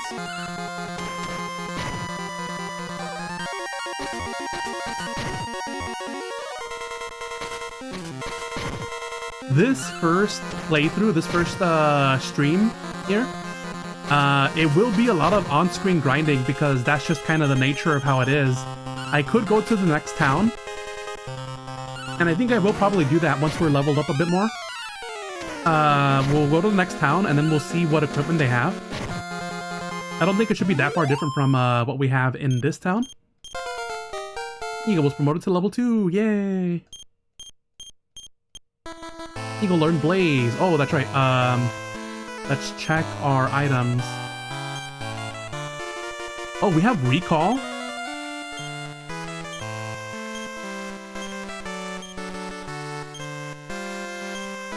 We do have Recall. That's crazy. You can memorize what people say by pressing the select afterwards. It works even if you move a little, so if something sounds important, memorize it with the select button. Can't this wait until the baby is a little older? And for Eagle's sake, don't worry, I'll be back soon. Oh, that's crazy! So they even had the recall mechanic in this version. I just completely forgot about it. Wow. That makes things easier. Not that I need it at this first stage, but it is useful. And it costs 0 MP to use. I thought that was a modern quality of life for the remake, but apparently this has been here this whole time. Wow. That's so cool. So Thea has heal.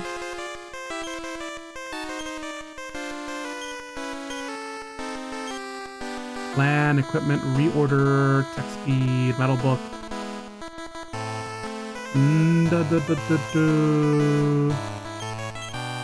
I guess we can only see our spells when we're in battle.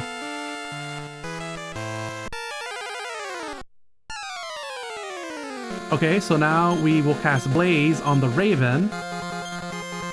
Aura does not have any abilities because she's a warrior. Abathe also has Blaze. I think we'll make her the main attacker for magic. Thea has heal.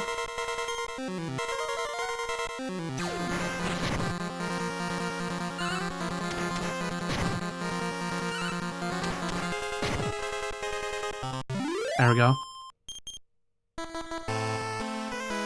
So when we're facing off against large enemies, we are gonna have to cast Blaze twice.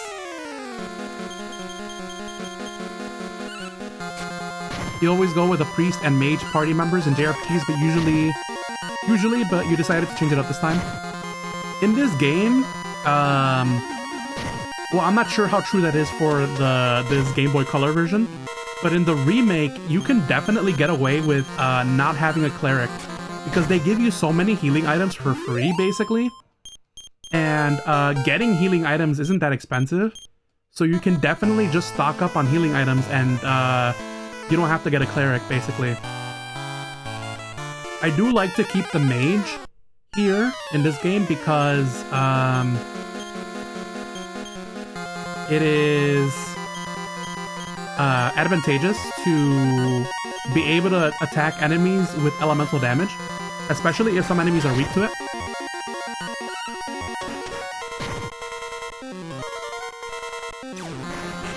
So I definitely do keep the mage. I think what I did last time is instead of a warrior, I went with a fighter.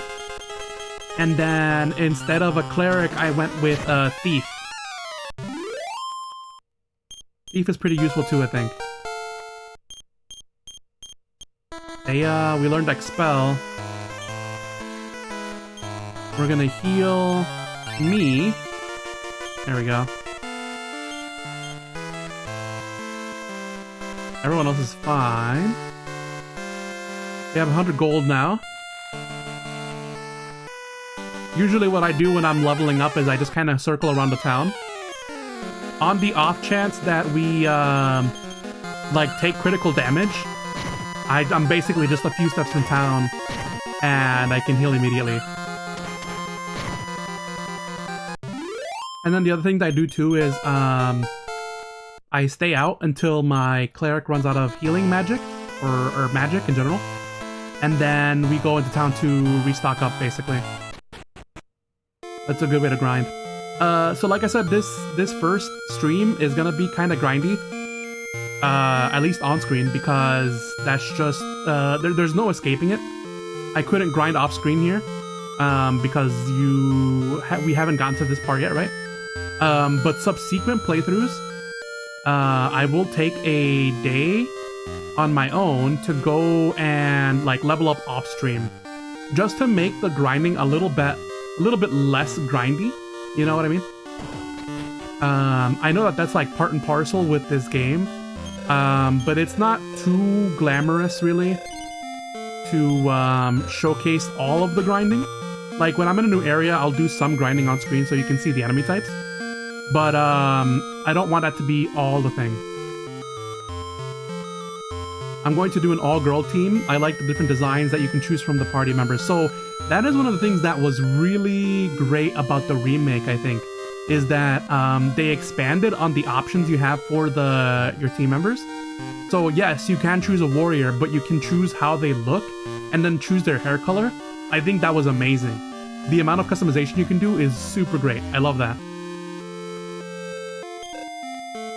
Let's see if they have any items for... Any conversations for nighttime? I don't think they do. Most of them are just like, sleepy noises.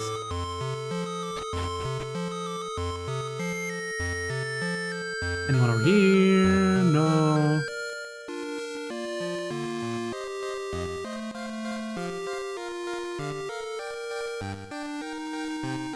That's this here.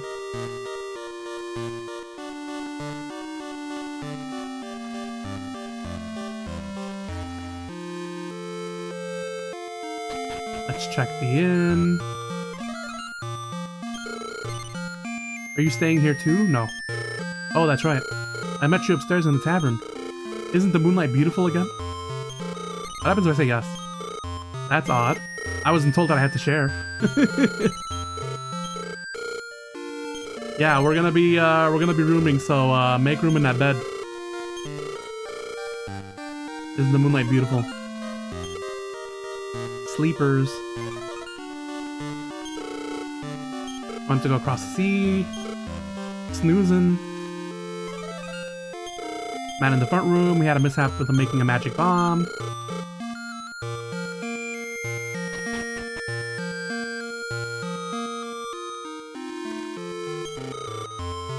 Yo, you're that fella I met in the tavern today. Yes, you are.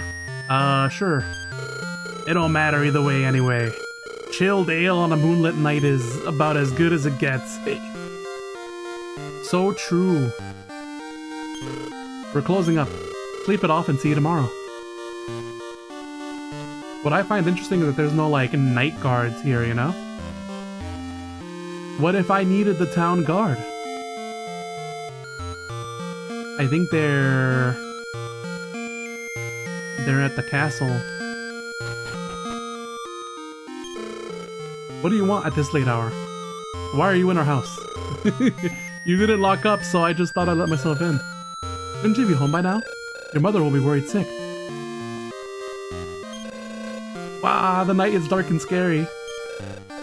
That's why I go to bed early. When I wake up, it's morning. You didn't think of talking to everyone at night? Yeah, well, hey, here we go. You're getting the first-hand experience.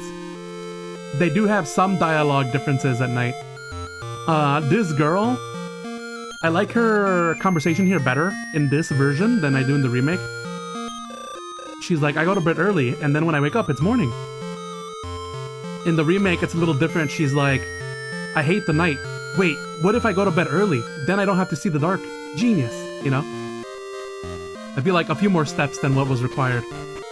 But at that point, that's just me nitpicking. And probably nostalgia.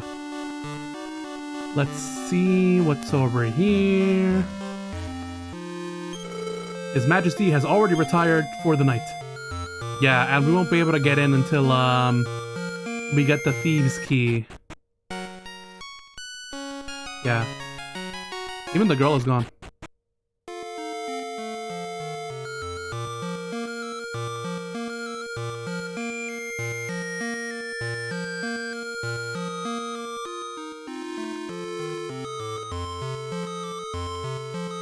Alright, we're gonna take a snoozy.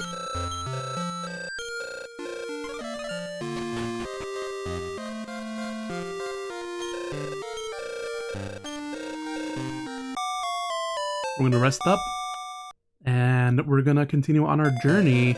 I suppose with the $100 that we have, we can buy 2 pot shields.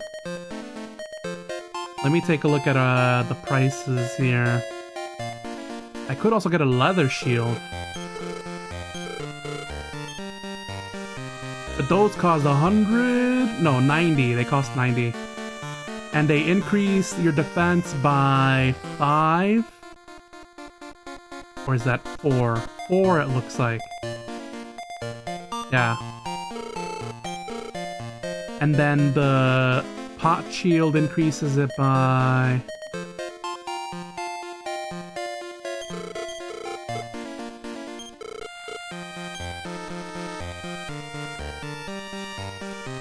Increases it by 2. Yeah.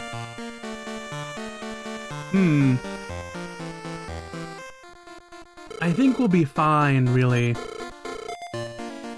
Usually what I do is I just kinda level up all my stuff until we're so strong, basically, and we have all the necessary items that we don't really need to worry about items all that much. And then usually I do that through grind sessions, right? Like I grind up levels and I get gold to get items. So I'll try to not do that on screen, or at least not the point required to get the equipment. But I will be doing some of these here.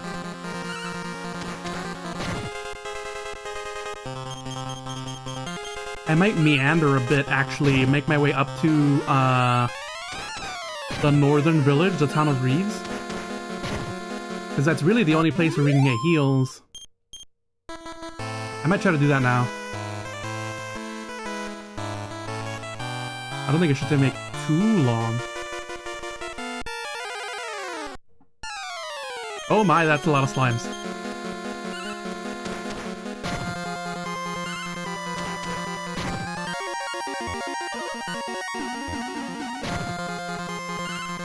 Oh, I took the hit, that's fine.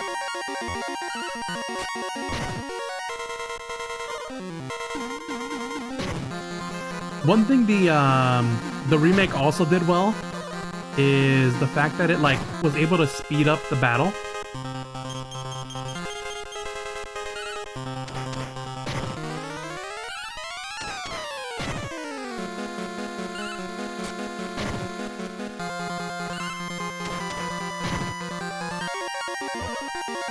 Like speed up the speed of battle.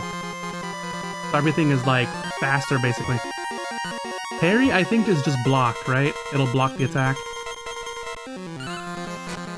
It's not like it parries and then counterattacks, you know?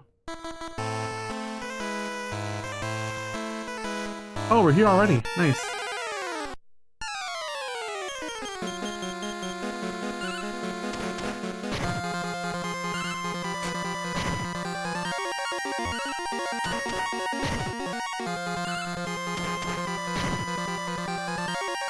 I thought it was gonna take a bit longer to get up there, but apparently it was not all that hard.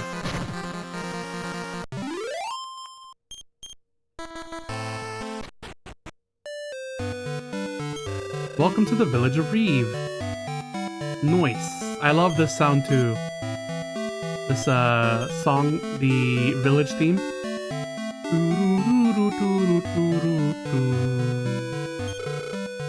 When you're outside of any town, you may see some odd places. You should go investigate them, instead of just gawking at them.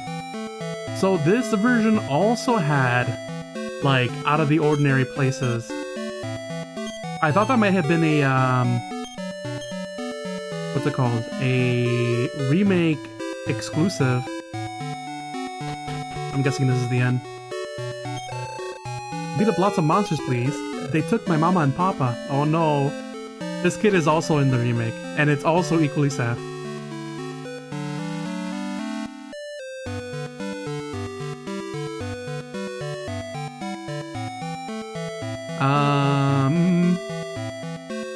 Was there not anything here? I suppose not. You can check the prices real quick.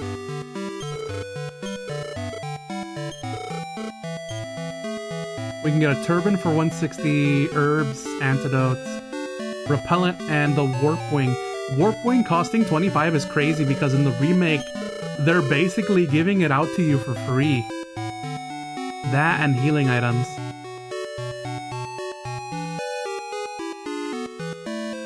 Let's check the weapons. We got a bronze knife, copper sword, sickle, and then training mail, leather mail, turtle, and then leather hat.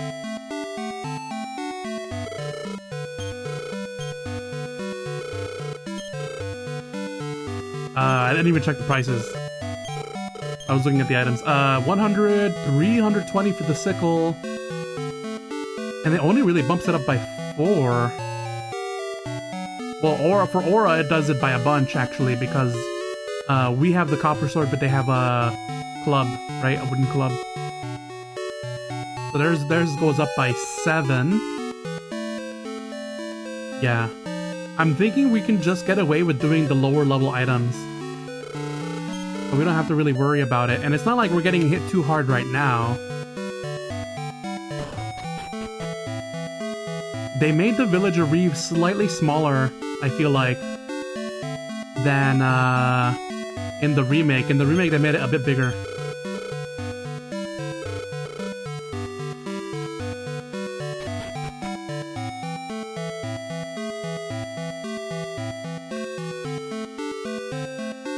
Oh, there's a town. There's a house here. Have you gotten the thief key? No. I hear that there is a cave that connects to the Jimmy Tower in the forest south of the village. The old man who lives in the tower is supposed to have the key. That's nice, is all he says if you have the key. Found muscle. Obtained muscle.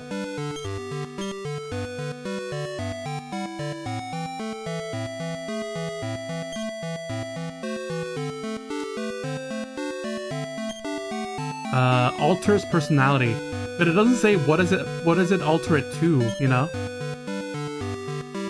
We're gonna pass it to bag. I guess we can make Aura brawny, right? It would fit the female warrior theme. Antidote, warp wing, herb antidote. I'll see what it affects. I'll look it up.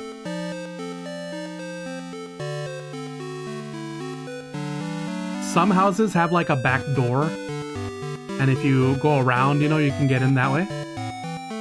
But it doesn't look like it.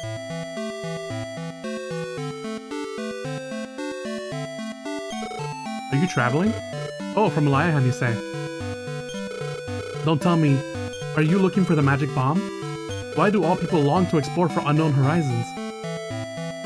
exploring is fun. Winnie! Nay! Doesn't look like there's anything here. The layout is basically the same, they just altered a bit of the terrain to give it some, a little bit of verticality, right? This guy. It's too heavy to push. Yeah. Oh, amazing. Your strength will serve you well. Lol. And underfoot, we have a tiny metal. Yay. That's basically word for word in the remake as well. So that's the sign for the inn. That's the equipment. I think we're good on stuff because I haven't even used any healing. We can check the area to the south. We won't go there quite yet, but we can at least figure out where it is. We're gonna use all our magic.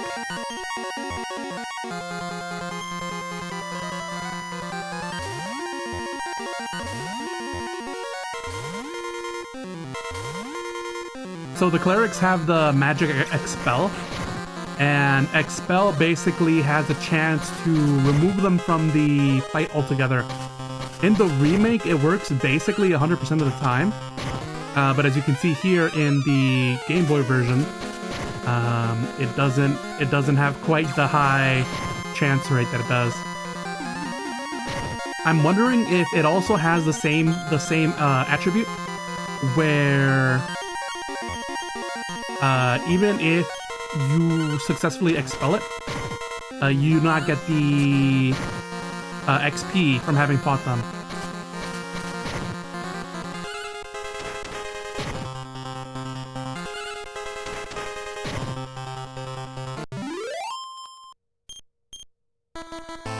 Alright, we're gonna do some light healing here. Restores at least 30 HP to one of your party members. Let's see how we are at. 12 to 19, 21 to 34, 11 to 14, 19 to 19. I'll let it roll for maybe one more. Oh, there it is, lol. I was wondering, like, what they would say or what we would see. They definitely fleshed this part out, the, like, hidden areas. They fleshed them out a bit more, I think. That definitely was part of it. And then this was, like, more cave-like, right? And this kind of goes into here. We're not gonna go in here until we're fully prepared. That'll probably be a thing for next stream we run this. Cast, please. Oh, there's a bunny now? I think the bunnies are harder to hit. So we'll focus on them. Tabitha can do Blaze on the ravens. And then we'll try to expel once more.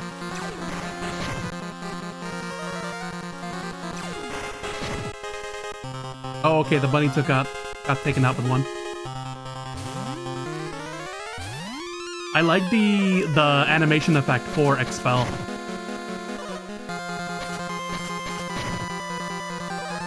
In the remake, they make it out to be like what's it called? They make it out to be like wind, right? A gust of wind blows them away. But I like here that it's more like holy light expelling them. More accurate, I feel like. But then again, I think it's like it is something else entirely, right? The name, it's called like Windy or something? I don't know. I made the right call, healing me as opposed to Tabitha. Because she's lower on the priority list, so...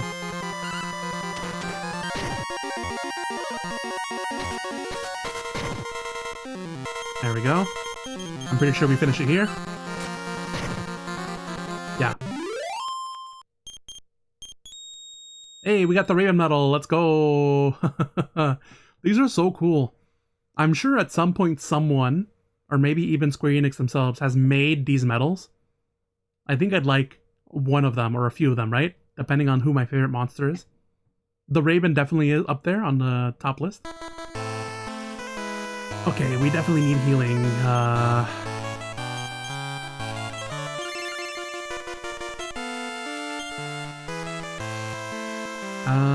Aura is fine. I'm fine. We have 17 of 3. 3 over 17. That means that we can use healing 5 more times? Yeah, 5 more times. Attack the Raven, attack the slime.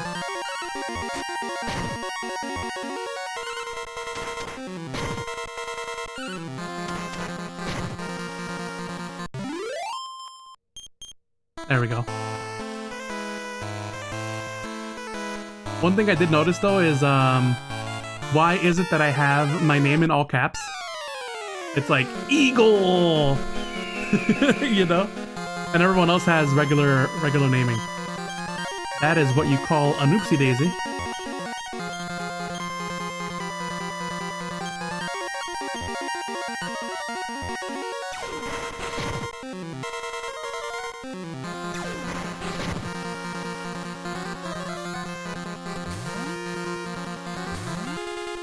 Dang, Expel has been not effective this entire time.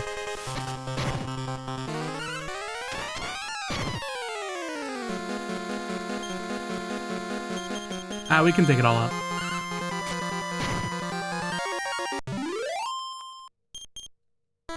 There we go. I'm not gonna go into town to heal yet, although actually, we should see how the town looks like at night, right? Still nothing.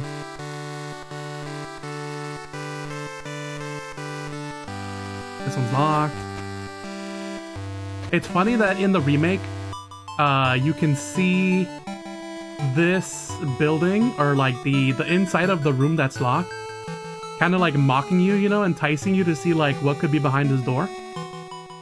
But here, it's covered by like a roof or something, you know? Okay. The kid is sleeping now. The boy's parents were killed by monsters. I pity him. It is a pitiable situation to be in.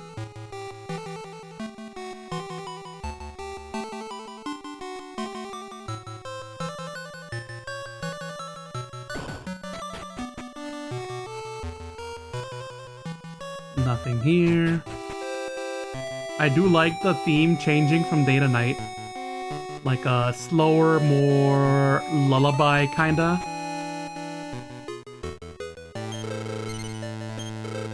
Same thing about the thief key. You know, I thought that shortcut south of this village was gonna be new to the remake. But as we're discovering, it's basically they've pretty faithfully stuck to the way it was previously. Nothing there.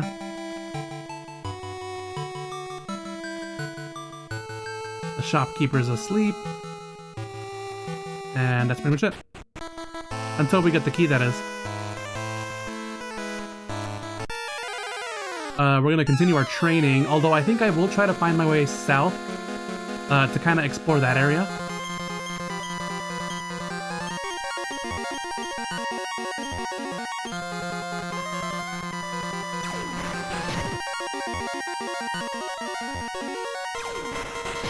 You know, through this battle I keep mashing A, but I don't think it's helping. It's just kind of auto-scrolling here. Arctic 3. Aya was not able to take off the slime. I think the next weapon I get will be for her. Because, for her and Tabitha maybe, but Tabitha is just like a spell slinger basically. Yay, level ups, let's go! Tabitha can focus on magic. And then when Thea is not healing, that's when we need her to attack. So we'll try to increase her damage. Aura being a warrior, we don't have to really worry about her damage output. That's just kind of part and parcel with their class ability. Heal Aura.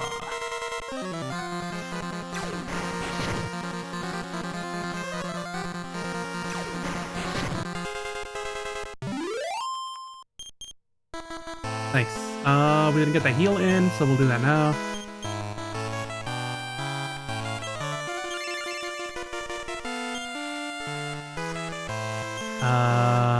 Anyone else need healing?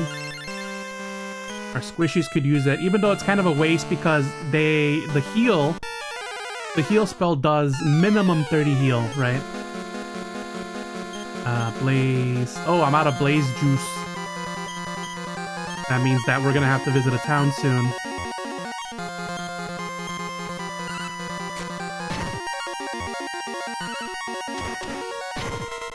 See, this is what I kind of like about this older version, right? It's more difficult, I guess, is the way to say it, right? Like, in the remake, I never once basically ran out of MP while running around here. But here, I've only been, like, on a slightly extended journey, and I'm already out of MP, and I gotta go back and re-up, basically. I could try Expel, I guess.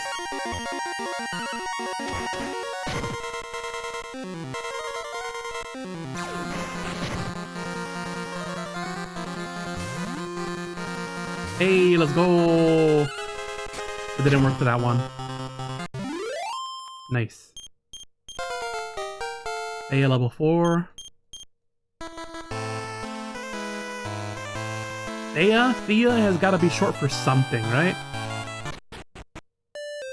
I'm gonna try to think of her full legal name, you know? Her full government name, if we will. Maybe something like Arathea or something like that. Arathea.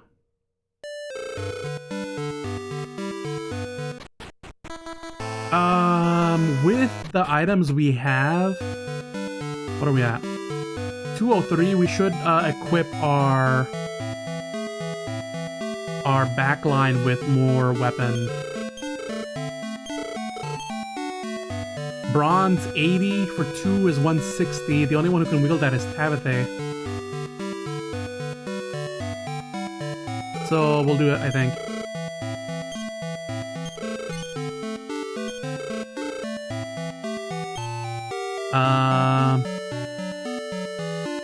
A copper sword. She can wield a sickle, but to get the sickle is 300 coins. It's crazy. In this economy. We'll go with the copper sword.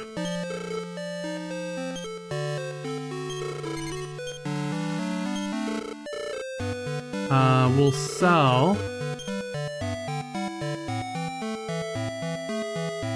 Can I sell the tiny metal? No. It has no monetary value. The stick. We'll sell the stick. 3 gold.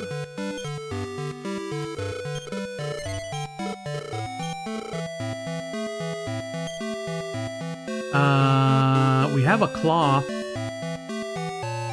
Everyone else is equipped, right? Traveler, cloth, yeah.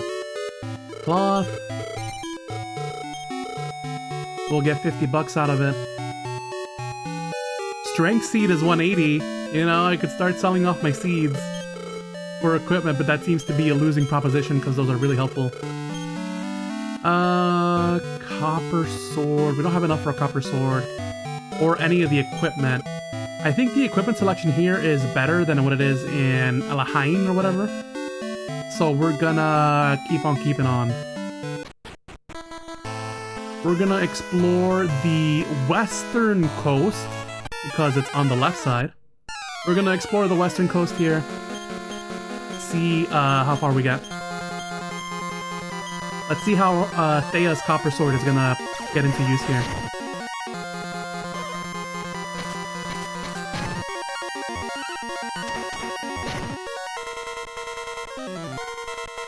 Did she do it again already? No, it's coming up. Yeah, here we go. Dang, only 8 damage though. Her strength isn't up to spec. I guess we could bring it up, right? We have the technology. But that's fine. I'll do a little bit deeper dive into what is going on, or how we can min-max our team, basically. Some of these attack animations are nice, aren't they? They're so good. They're simple but very nice.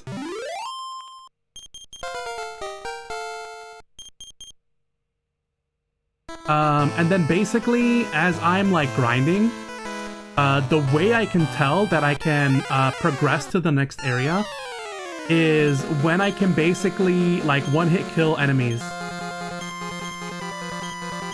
If I can one-hit kill enemies, like these 4, if all of these 4 go down in one round, then I know I'm basically good to go to the next area. I am sufficiently leveled.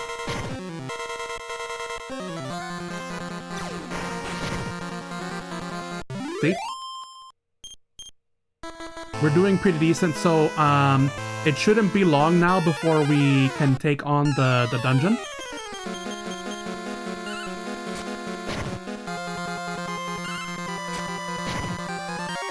Yeah, Thea with the copper sword can deal enough damage to take out a slime, which is about what I expect, really. Oh, okay, so here's the cave. We can take a quick peek after we fight all these dudes, Jesus. We cast Blaze. We can do Expel on the slimes just so we don't have to fight them. You'd think I would do it on the ravens, but the ravens are getting taken out basically in one hit. So I don't want to do that when I can expel the slimes, and I think there's a better rate for them. Okay, we took out 2 slimes.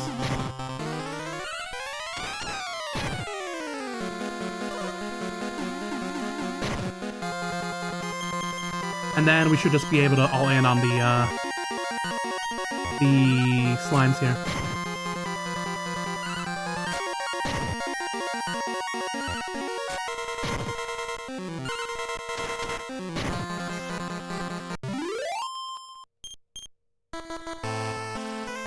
One of the things too, we'll check out this cave here real quick, and then we'll come back up, because we're not trying to do the dungeon quite yet. One of the things that I really like about the remake is the increased amount of customization, right, for your companions. And then also the fact that you can choose their voice, and that they're now fully voiced, so when they do attacks, they have a voice line for that, whether they're attacking, whether they get hit, whether they do a critical. I think that's really cool and adds like an extra layer of like immersion to the game.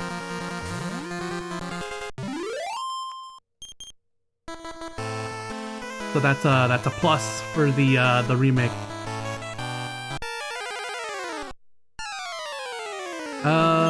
We can do Blaze on these.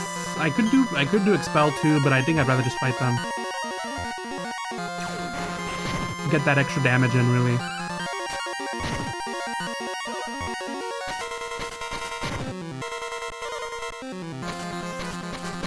I really like the animation on the Raven here, the fact they like fly up past the status screen and they drop the skull on you. It's so good.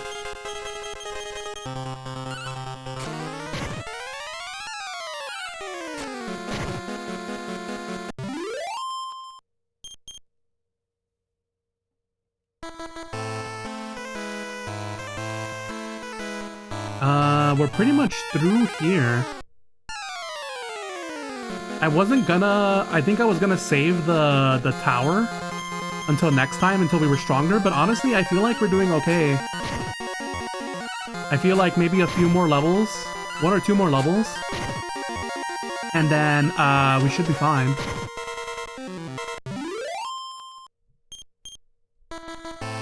The all-white background is deceiving for how good the animations are. Yeah, right? They're so good. I love it. We're gonna take a look on this side. I don't think we're gonna run into too much problem.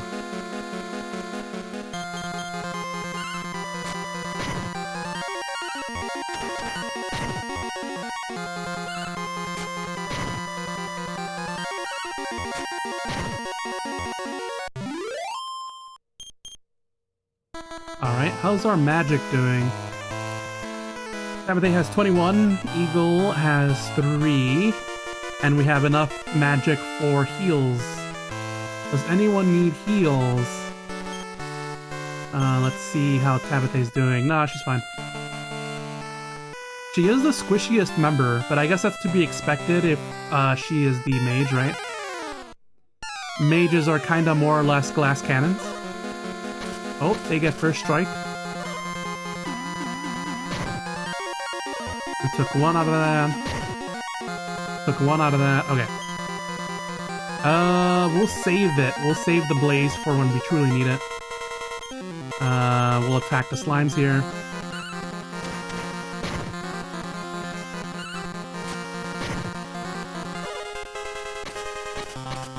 Yeah, Tabitha, even with the copper knife, is not doing enough damage to be able to take out a slime in one hit. Thea is, though, with her copper knife. Yeah, her copper sword. I think it's Tabitha's copper knife, or bronze knife, that isn't really able to do as much damage, but there's not much that can be done there. Because it's kind of expected for Tabitha to just be using magic the whole time. Yeah. Well, these guys are tough, so I'll do my last remaining blaze. Blaze, and then we'll fight.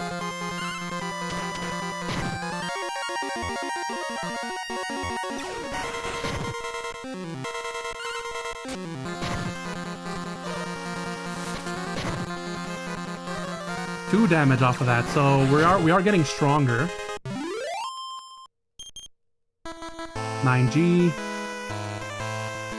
Anyone need healing? Let's see if I need it. Yeah, we're fine. Yo, we got 152 though, nice. We're definitely able to stay out longer now. I wonder if... well, she needs to cast Blaze anyways, because she can't really kill the slime in one hit. Okay, so I can one-hit the rabbit, doing regular damage. I don't have to cast Blaze. So can Aura. And then all we gotta do is take out the slime.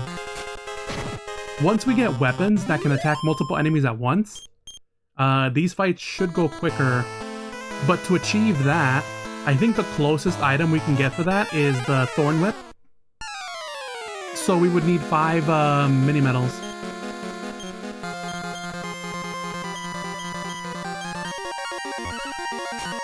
Can we take them out with just raw damage now?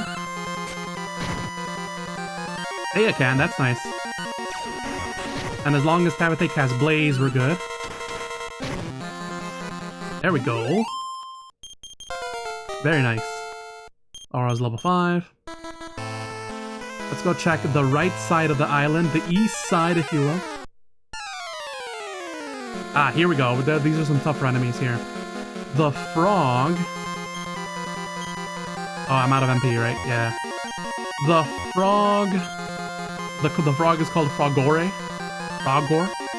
And the butterflies are just called butterflies. I never liked how the butterflies looked with their like human-like mouth, right? Or like their human-like face. It's kind of unnerving, but I suppose that's the point, right? Cast Blaze. Yeah, can fight the butterflies. I don't know if we'll be able to one-hit these. Oh, we can. Or at least Aura can.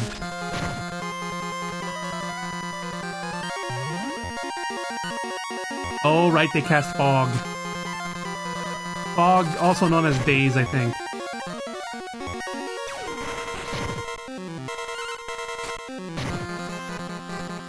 Daze reduces the damage enemies can receive, but abilities are unaffected, I think. So, Tabitha should be able to take out the butterfly with Blaze.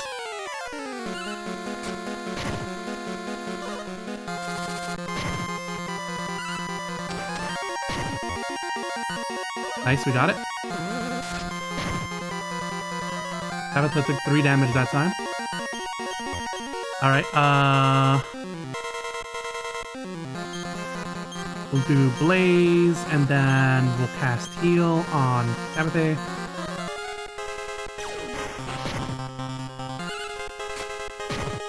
I don't know if I saw that right.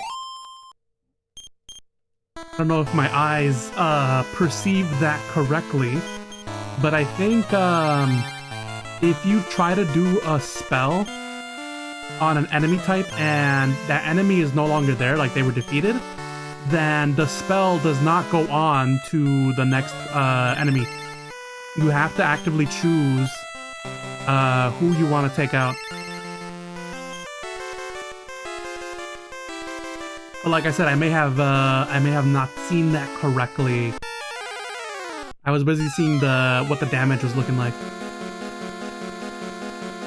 So the scorpions here.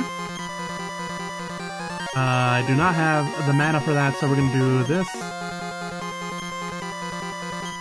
Same with Aura, cast Blaze on the Sting Wasp. Although actually, the Sting Wasp do damage, but really the butterflies are the most problematic because they cast Fog. And then Thea, maybe she can get a lucky hit with Sting Wasp, expelling them.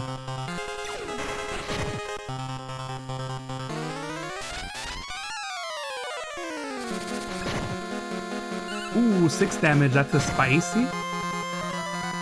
It's a round, damn it. Yeah, basically hits for 100%.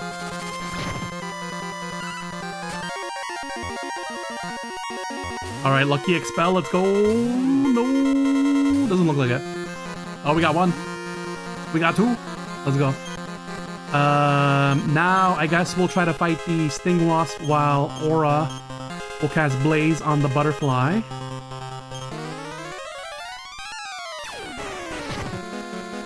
Yeah, butterfly's down.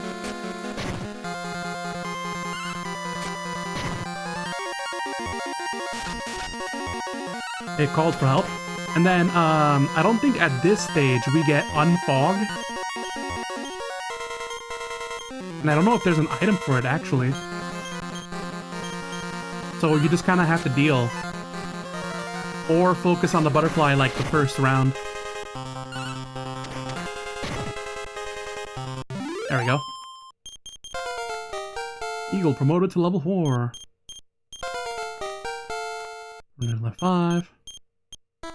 They learned speed up. That is not a field spell. Even though the party customization is really cool, interesting party members with their own side stories are usually one of my favorite things about JRPGs, so I'll be interested how the remake compares to other JRPGs I like. I heard someone say that they would be comparing Dragon Quest III with, what was it? Chrono Trigger, maybe? And I'm like, I don't know if they're really comparable in that sense because, to me, they're vastly different. The mechanics may be somewhat similar, right? But, I feel like Chrono Trigger has a story to tell.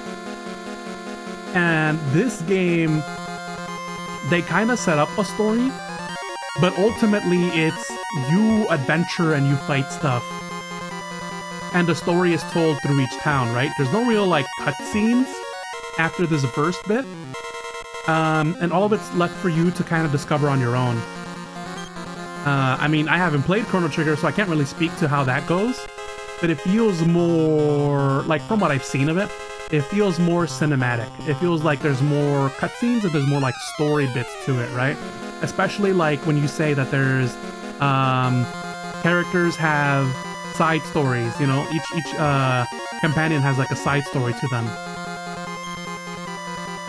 But this one is just kind of like, it's a very traditional JRPG. You're running around the world, you're grinding, you're leveling up. Like, the fight here, this is like your bread and butter, basically. Okay, I hit the butterfly. Aura will try to go for the Sting Wasp.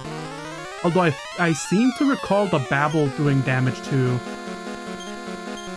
We'll cast Blaze on there, and then you can try to expel the Wasp and see if that works.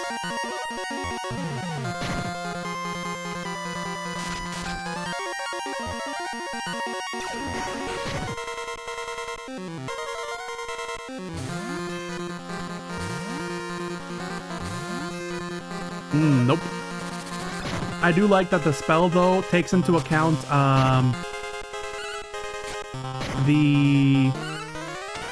the fact that a new enemy has been called. Like, it's still considered as a part of the group. Okay. Wow, I wasn't able to take out the butterfly? Sting Wasp. Oh, she's out of mana. Crazy. Sting Wasp. And I need to heal Tabitha.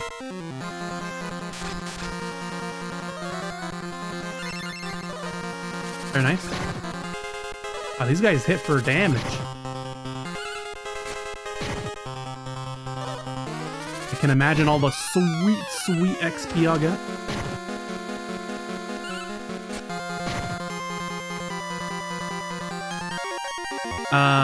That's fine. I think, we need to heal Tabitha again, just in case.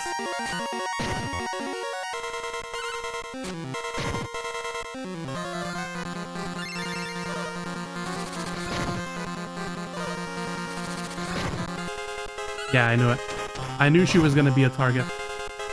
Somehow, the way the party system is set up, even though Tabitha is like third in line, she seems to get hit quite a lot more than... Oh, she learned spells. A lot more than Aura does. Aura hardly ever gets hit. I wonder if I should switch to positioning. Ooh, I'm out of heals too. Yeah, we're gonna have to dip into our reserves and then come back and use be more mindful of like the health we have, right? Okay, so I won't go into the mountains quite yet. Ooh, an echidna. They're called anteaters here. I think they're called anteaters over there too. Do this, do that. Well, Tabitha. We'll see if you can take out the slime, and then Thea will cast Expel on Anteater. Ooh. A little less spicy. We'll be able to take out at least one. I have confidence that Aura can take out one. Yep. They hit for 3. Okay, I thought they were going to hit for a lot more, but we're fine.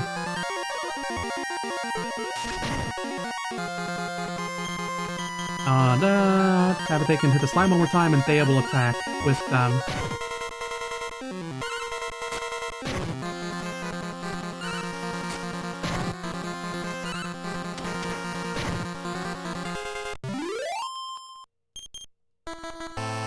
You know what's so funny that I didn't realize I did until now?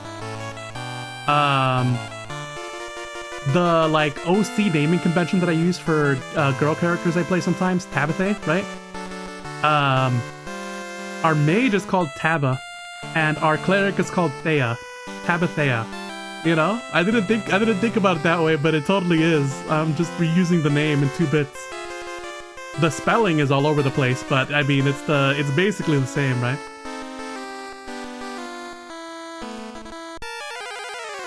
Okay, we made it back to the village, which is good. We know where to train now for the next fight. We have to go east. Once we can effectively take out the eastern enemies, that's when I'll know we'll be ready for the tower.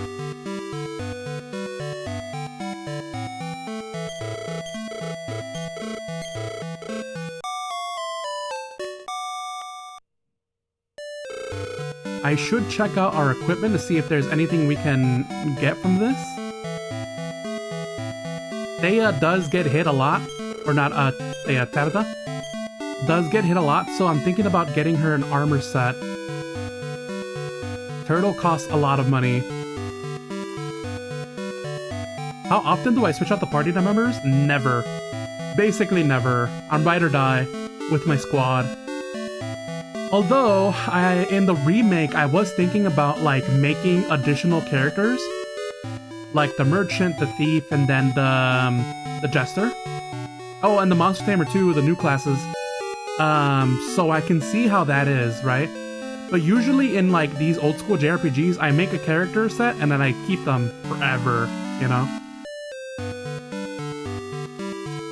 I guess as a kid, I never really understood or was smart enough to understand that maybe it might be advantageous to have multiple characters. But I would just set a party list and then like roll with it basically. You would see what each class is like. True, that's true. I mean, if you bought the game, you would have the game manual, right? And the game manual would tell you what each character's skill set is. So I guess if you were interested in that, you'd be like, oh, this skill sounds interesting, so I'll run with them, you know? But yeah, basically I would just set one party and I would roll with it. It looks like she's unable to equip everything but Turtle. Do they all start at level 1? Yes, they do. They do indeed. You can have one character change a job class much later in the game. But if you do that, their skills go, well, their level goes to 1. But I think you keep their current skills, their current learned skills. So it's a little bit like multi-classing.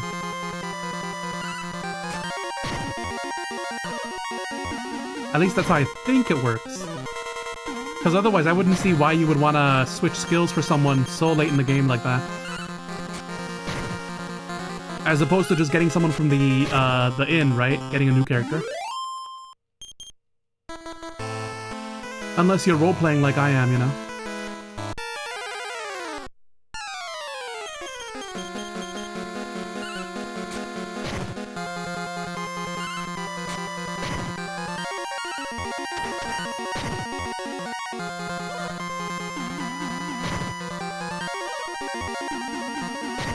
That's rough, but at least the later game enemies get more XP. Yeah, I think the idea is, if you want to experiment with different classes, you have to wait until you get to like a later point in the game.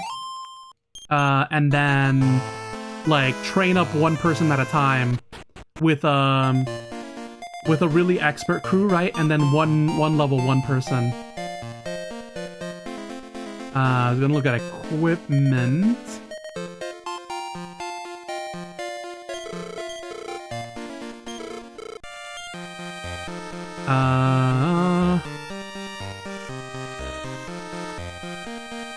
Traveler's cloak, a leather cloak, a leather shield. So she basically has all the defense we can possibly give her. Tabitha. The only thing I could do...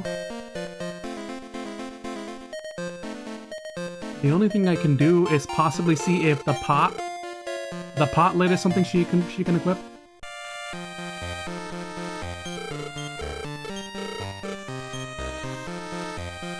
She can. We'll give her that extra bit of defense.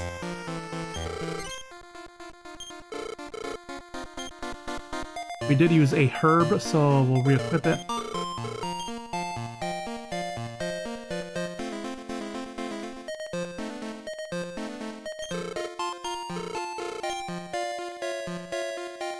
I've not had to use a warp wing, but another one wouldn't be a bad idea. That's the other thing too, if I was really in a bad spot, I could just warp wing, I suppose. The warp wing here, I think, doesn't let you go to whatever town you want. It just takes you to the last town you visited. Can I trade it over an XP share from Pokemon? If only, right?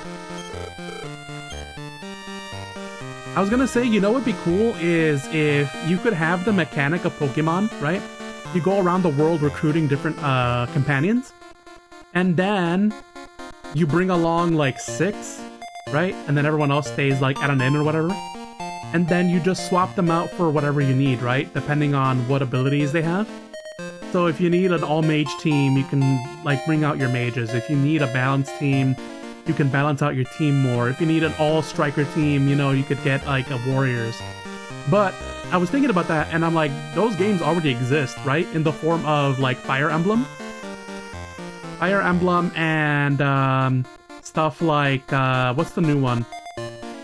The new one that's kind of like Fire Emblem, but it's HD 2D. Unicorn Overlord, yeah. So those exist, I guess. But I would want it less in like a strategy game style and more in like an RPG style, you know? Basically Pokemon, but medieval. Pokemon, but medieval, you know, swords and fantasy, swords and magic. And then you like train NPCs. You trade companions as though they were Pokemon, you know? Can I upgrade the weapons? I don't think so. You can do a club, but it's a downgrade for everyone. Copper sword for Aura. I think that would work out. And then leather shield. We're not doing bad damage-wise. The only one who's getting really hit is Apathy because her health is so low to begin with. Do I have any strength? Any vitality seed? No, I have luck and strength seed.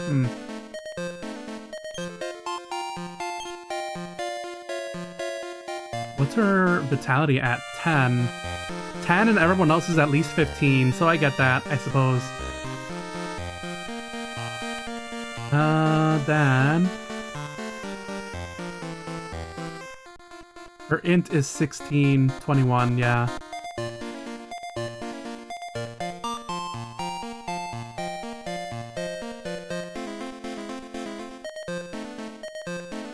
I do want to increase her strength though, actually, because she's not able to one-hit even with the bronze knife.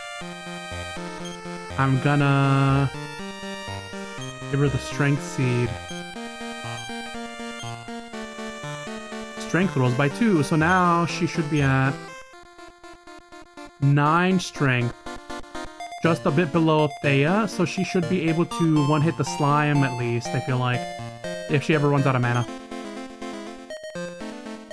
We have a tiny medal. We'll throw into the bag. Herb, Warp Wing, Antidote. Yeah. Okay, I think we're good. Then we'll do quick heals, right?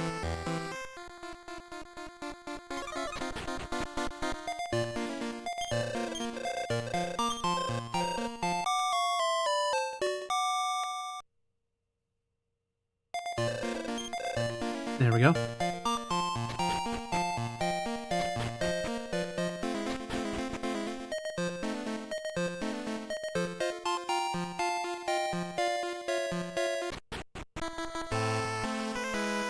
You always wait to use permanent stat items until the end of the game. Yeah, basically same. Basically same, but if I find that one of my team members is lacking in anything, like I really need to update their stuff, then that's when I do it. So for example here, Tabitha was not able to one-hit slimes, and now she's able to, so that's a plus in my book.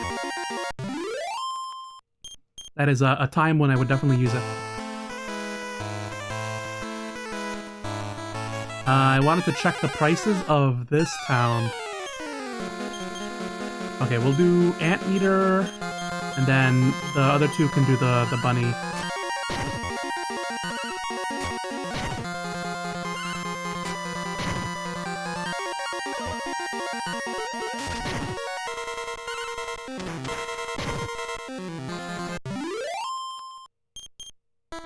Nice.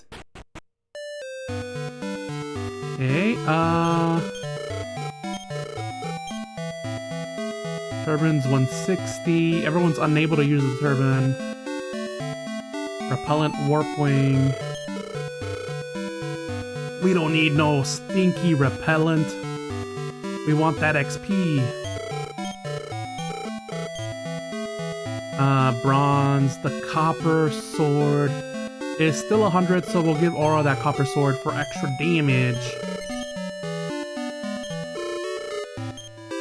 Then no one can use the training gear because that's 4 fighters. We have leather. Aura's not the one getting hit though. I could honestly use the defense boost because I'm getting hit. Ah, we don't have enough money for that. You don't have enough money, buddy. Sell her club. Does that give us enough? Probably not. 2 more gold. We could just get everyone hats, honestly.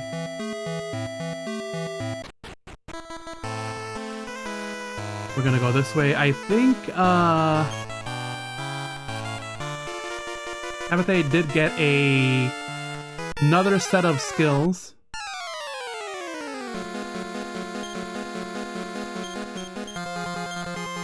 Yeah, we got Ice Bolt and Upper, whatever that is. Upper probably increases attack. Let's see what it does. And then Thea could attack, I guess. Oh, defense. Okay.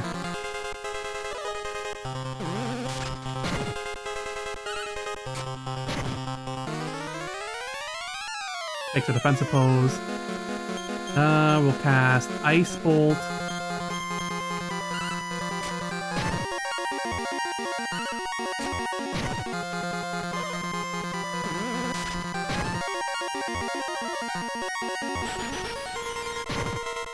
Oh yeah, that does some damage. It doesn't really tell you whether it's like critical, right? Or like super effective against this type of monster. You just kind of have to see the numbers, and if the numbers are way big, then you know that that was very effective. We're gonna cast Blaze, cast Expel. Ooh, poison.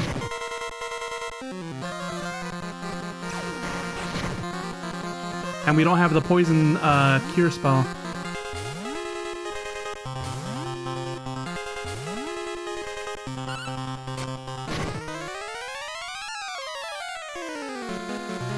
It's gonna use Surround, but that's fine because we are basically done. We're gonna Antidote up. Well, actually, we need all hands on deck to try to kill it in one go. Because it could miss just like that. There we go.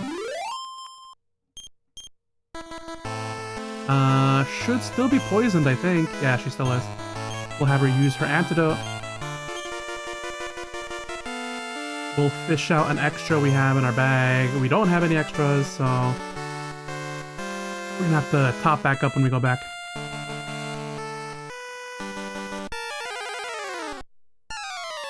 My goal is to have 0 deaths for this run. This whole run. But it's kind of impossible, really.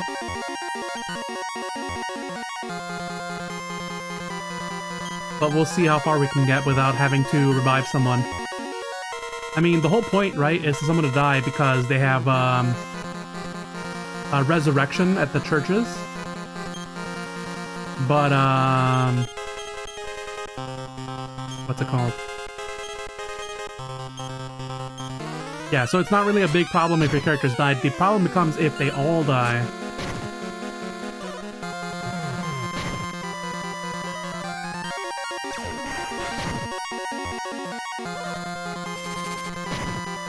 Oh, it didn't go for the fog attack. Nice.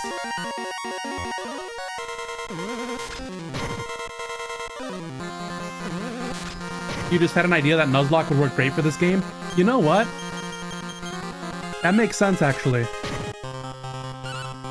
Because if your character dies, right? Your companion dies. You're essentially having to get a new companion. You could get the same type, right? Or you could, like, get different ones. That's interesting. Maybe I'll do that for, my HD 2D run. We can one-hit these guys. But can Tabitha one-hit these guys now? That's what I want to see.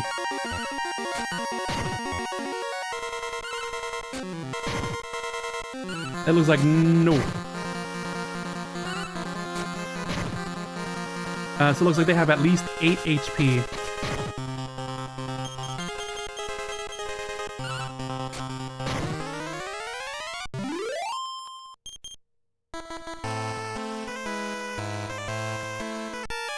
I think we'll look for maybe one more level up for everyone, and then I will tackle the tower.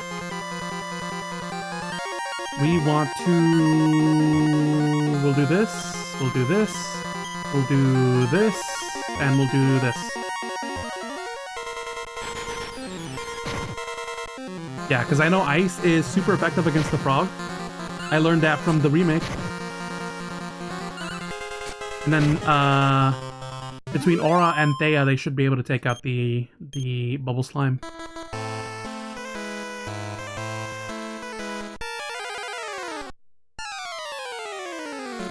How's everyone's health doing? We will probably need to heal at some point.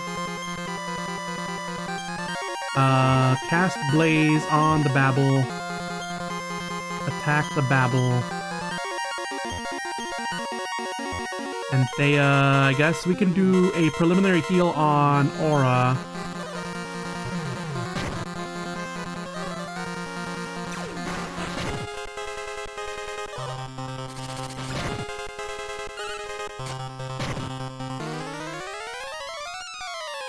Yeah, see, there we go. Called for help. That takes care of the slimes. And we should be able to all in, although I will cast Blaze on the Sting Wasp. Just because Tabitha's physical damage is not all that great.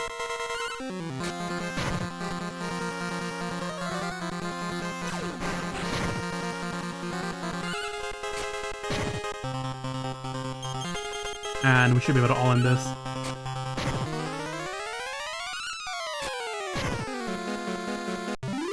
Yep.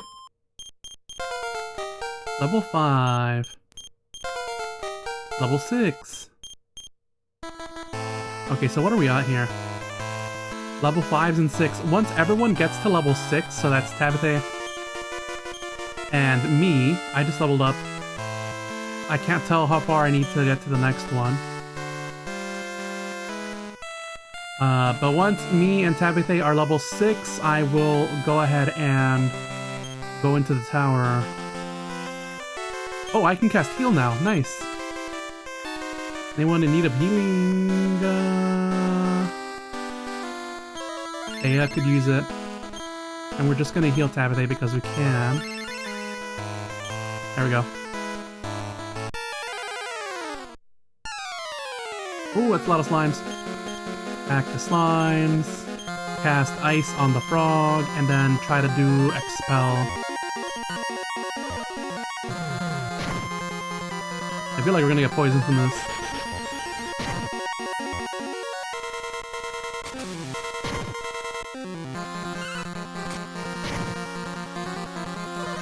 Aura gets poisoned. 1, 2. Oh, we got 2, okay. Fair enough. And we can all in.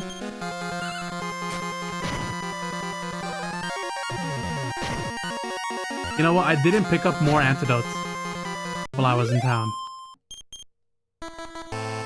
Mental note. Put it on Aura. How's our health? It's looking okay.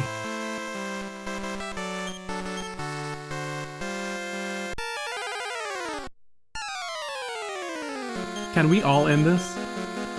Assuming they cast Ice Bolt.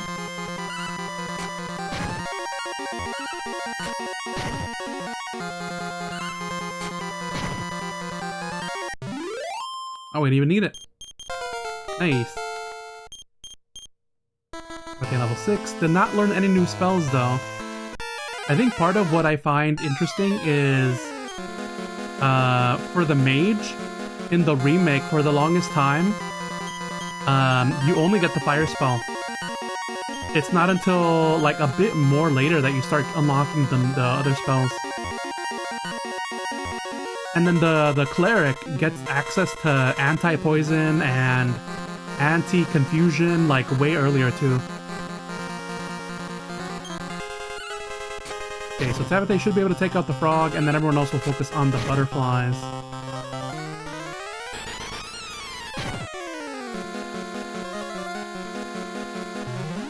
Alright, well, there goes Fog. Thea was unaffected, though.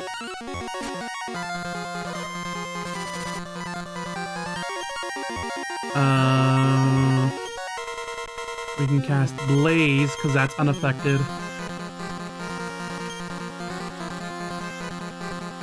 And Blaze is cheaper than Ice Bolt, so there we go. We don't really need healing, so we're gonna go into attack.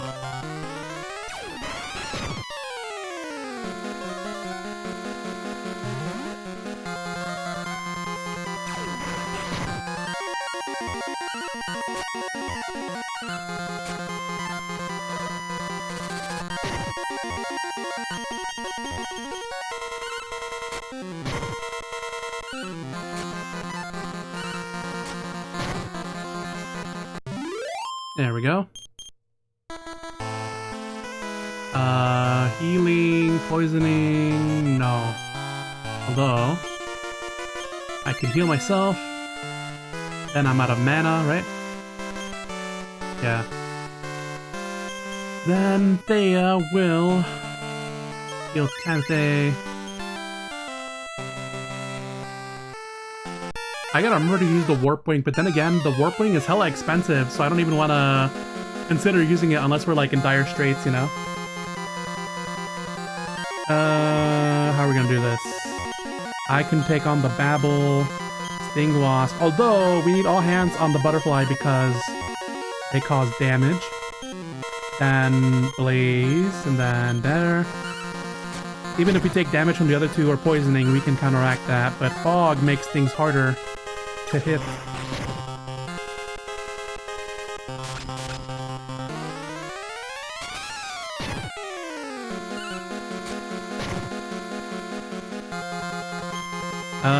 Then we can Babble, the Sting Wasp, Sting Wasp.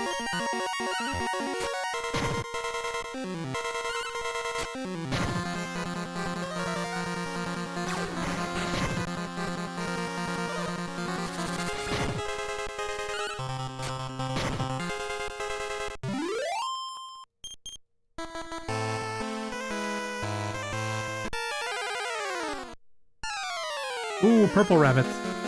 Almirage. These are the ones that I remember most. When I think about, like, the rabbits in Dragon Quest, these are the ones that come to mind, these purple rabbits here. I guess they're called Bunnicorns now, right? I like the name Bunnicorn more than I do the Almirage, but, you know, I'll take it. We should be able to all in, but I'll cast Blaze just for safety.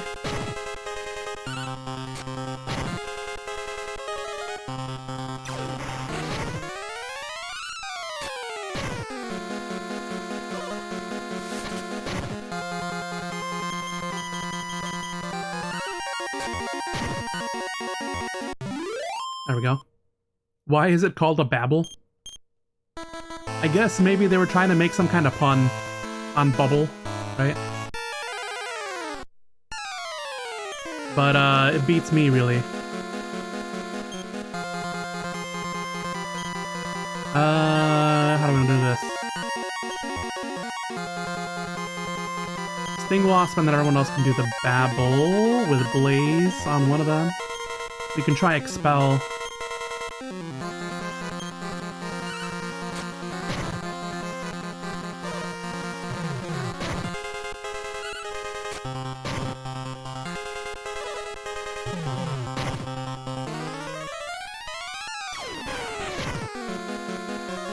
Oh, that didn't kill it? It's resistant to fire? I thought fire was the weakness, but I guess not. Aura always getting poisoned, bro. And we don't have anti-poison. We're just gonna have to keep using our antidotes.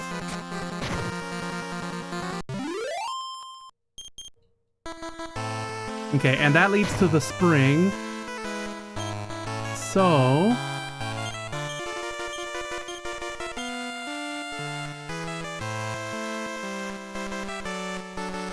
how are we doing on health?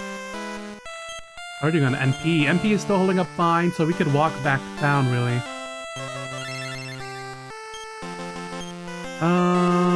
25, 31, 20 of 43, 21 of 39.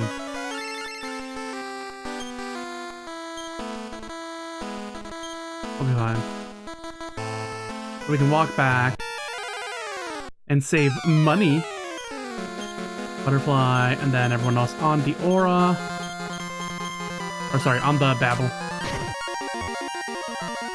We didn't kill the butterfly in one hit? That's crazy.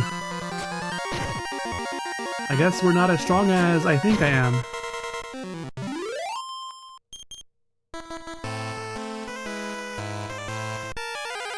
Or that butterfly got hands, I don't know. Ooh, triple frog, okay, we need to kill... We'll have Aura kill the butterfly, because I'm sure she can do it. Ice Bolt on the frogs. We'll try to... Can Thea one-hit the Babel? We'll see.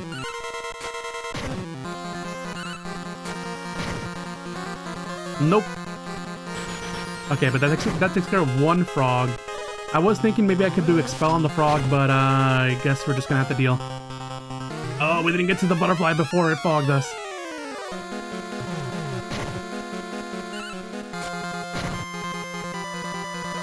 And yeah, like in the remake you get like anti-confusion ring, anti-sleep ring, like they give you everything basically from the get-go.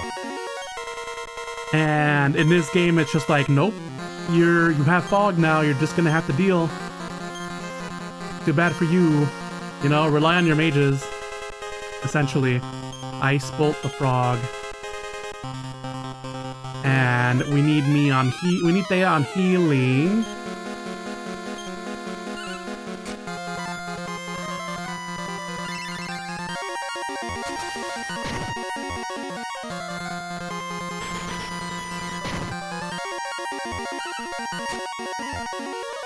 I think Tabate's out of magic too. Yeah. Straight 0. Alright, we're gonna have to all in then. And hope we get some lucky hits like that. There we go. How's everyone doing on healing? We should be okay. Town's not that far. I say, but like in-game it's probably miles. MP, we can take these guys.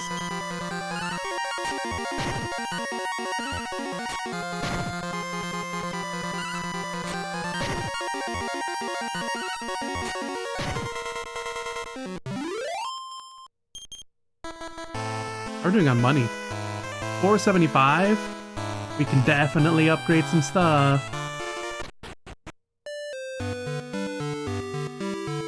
We're gonna heal first. So I don't forget and run out of money. Even though it's only 8G a night.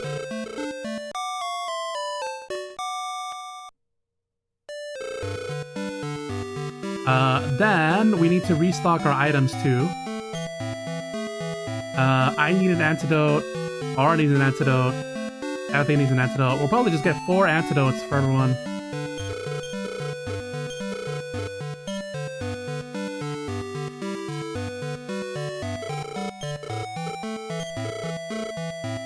We'll put it in the bag and we'll disperse it later.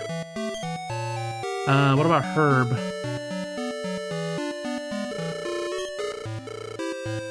Let me see. Herb 2, 1, 1. 2, 1, 1. So we need 1, 2, 3, 4.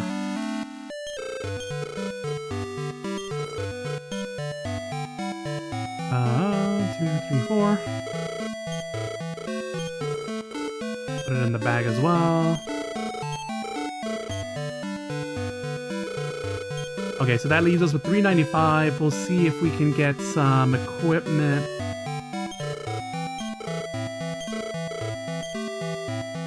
bronze, copper,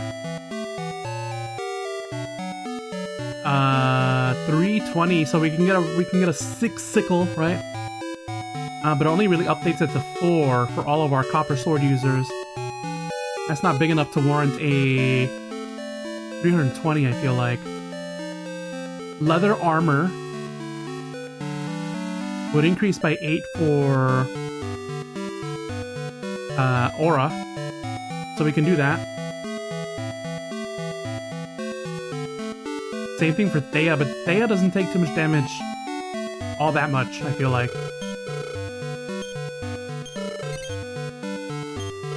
There we go. And then leather hats. 80, 81, 60, 8 times 3... 24, I feel like. Right? 8, 16, 24, yeah. So we can get 3 leather hats. It only really increases it by 2. Which I think we'll give to Tabitha because again she's kinda weak boys.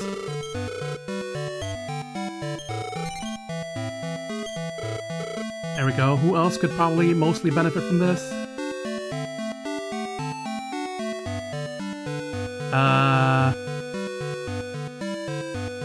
Probably me and Aura, but honestly, the 2-point increase is not gonna be enough, I feel like. We'll just go ahead and let it rock, I think. Until we get to the next town and we can go ahead and put on more equipment. Let me take all our stuff. We'll go ahead and disperse it. ID bag. By type.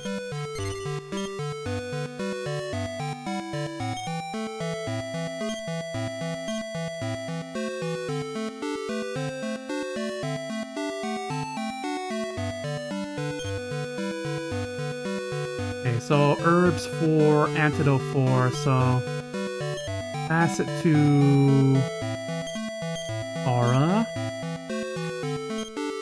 Pass it to Tabitha. Pass it to Thea.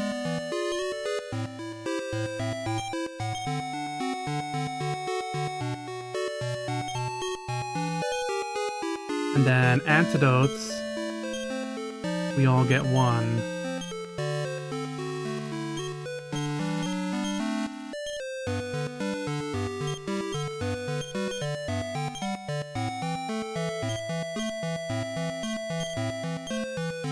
There we go.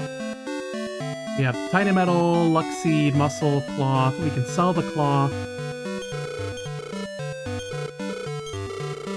But that won't get us too much, I don't think.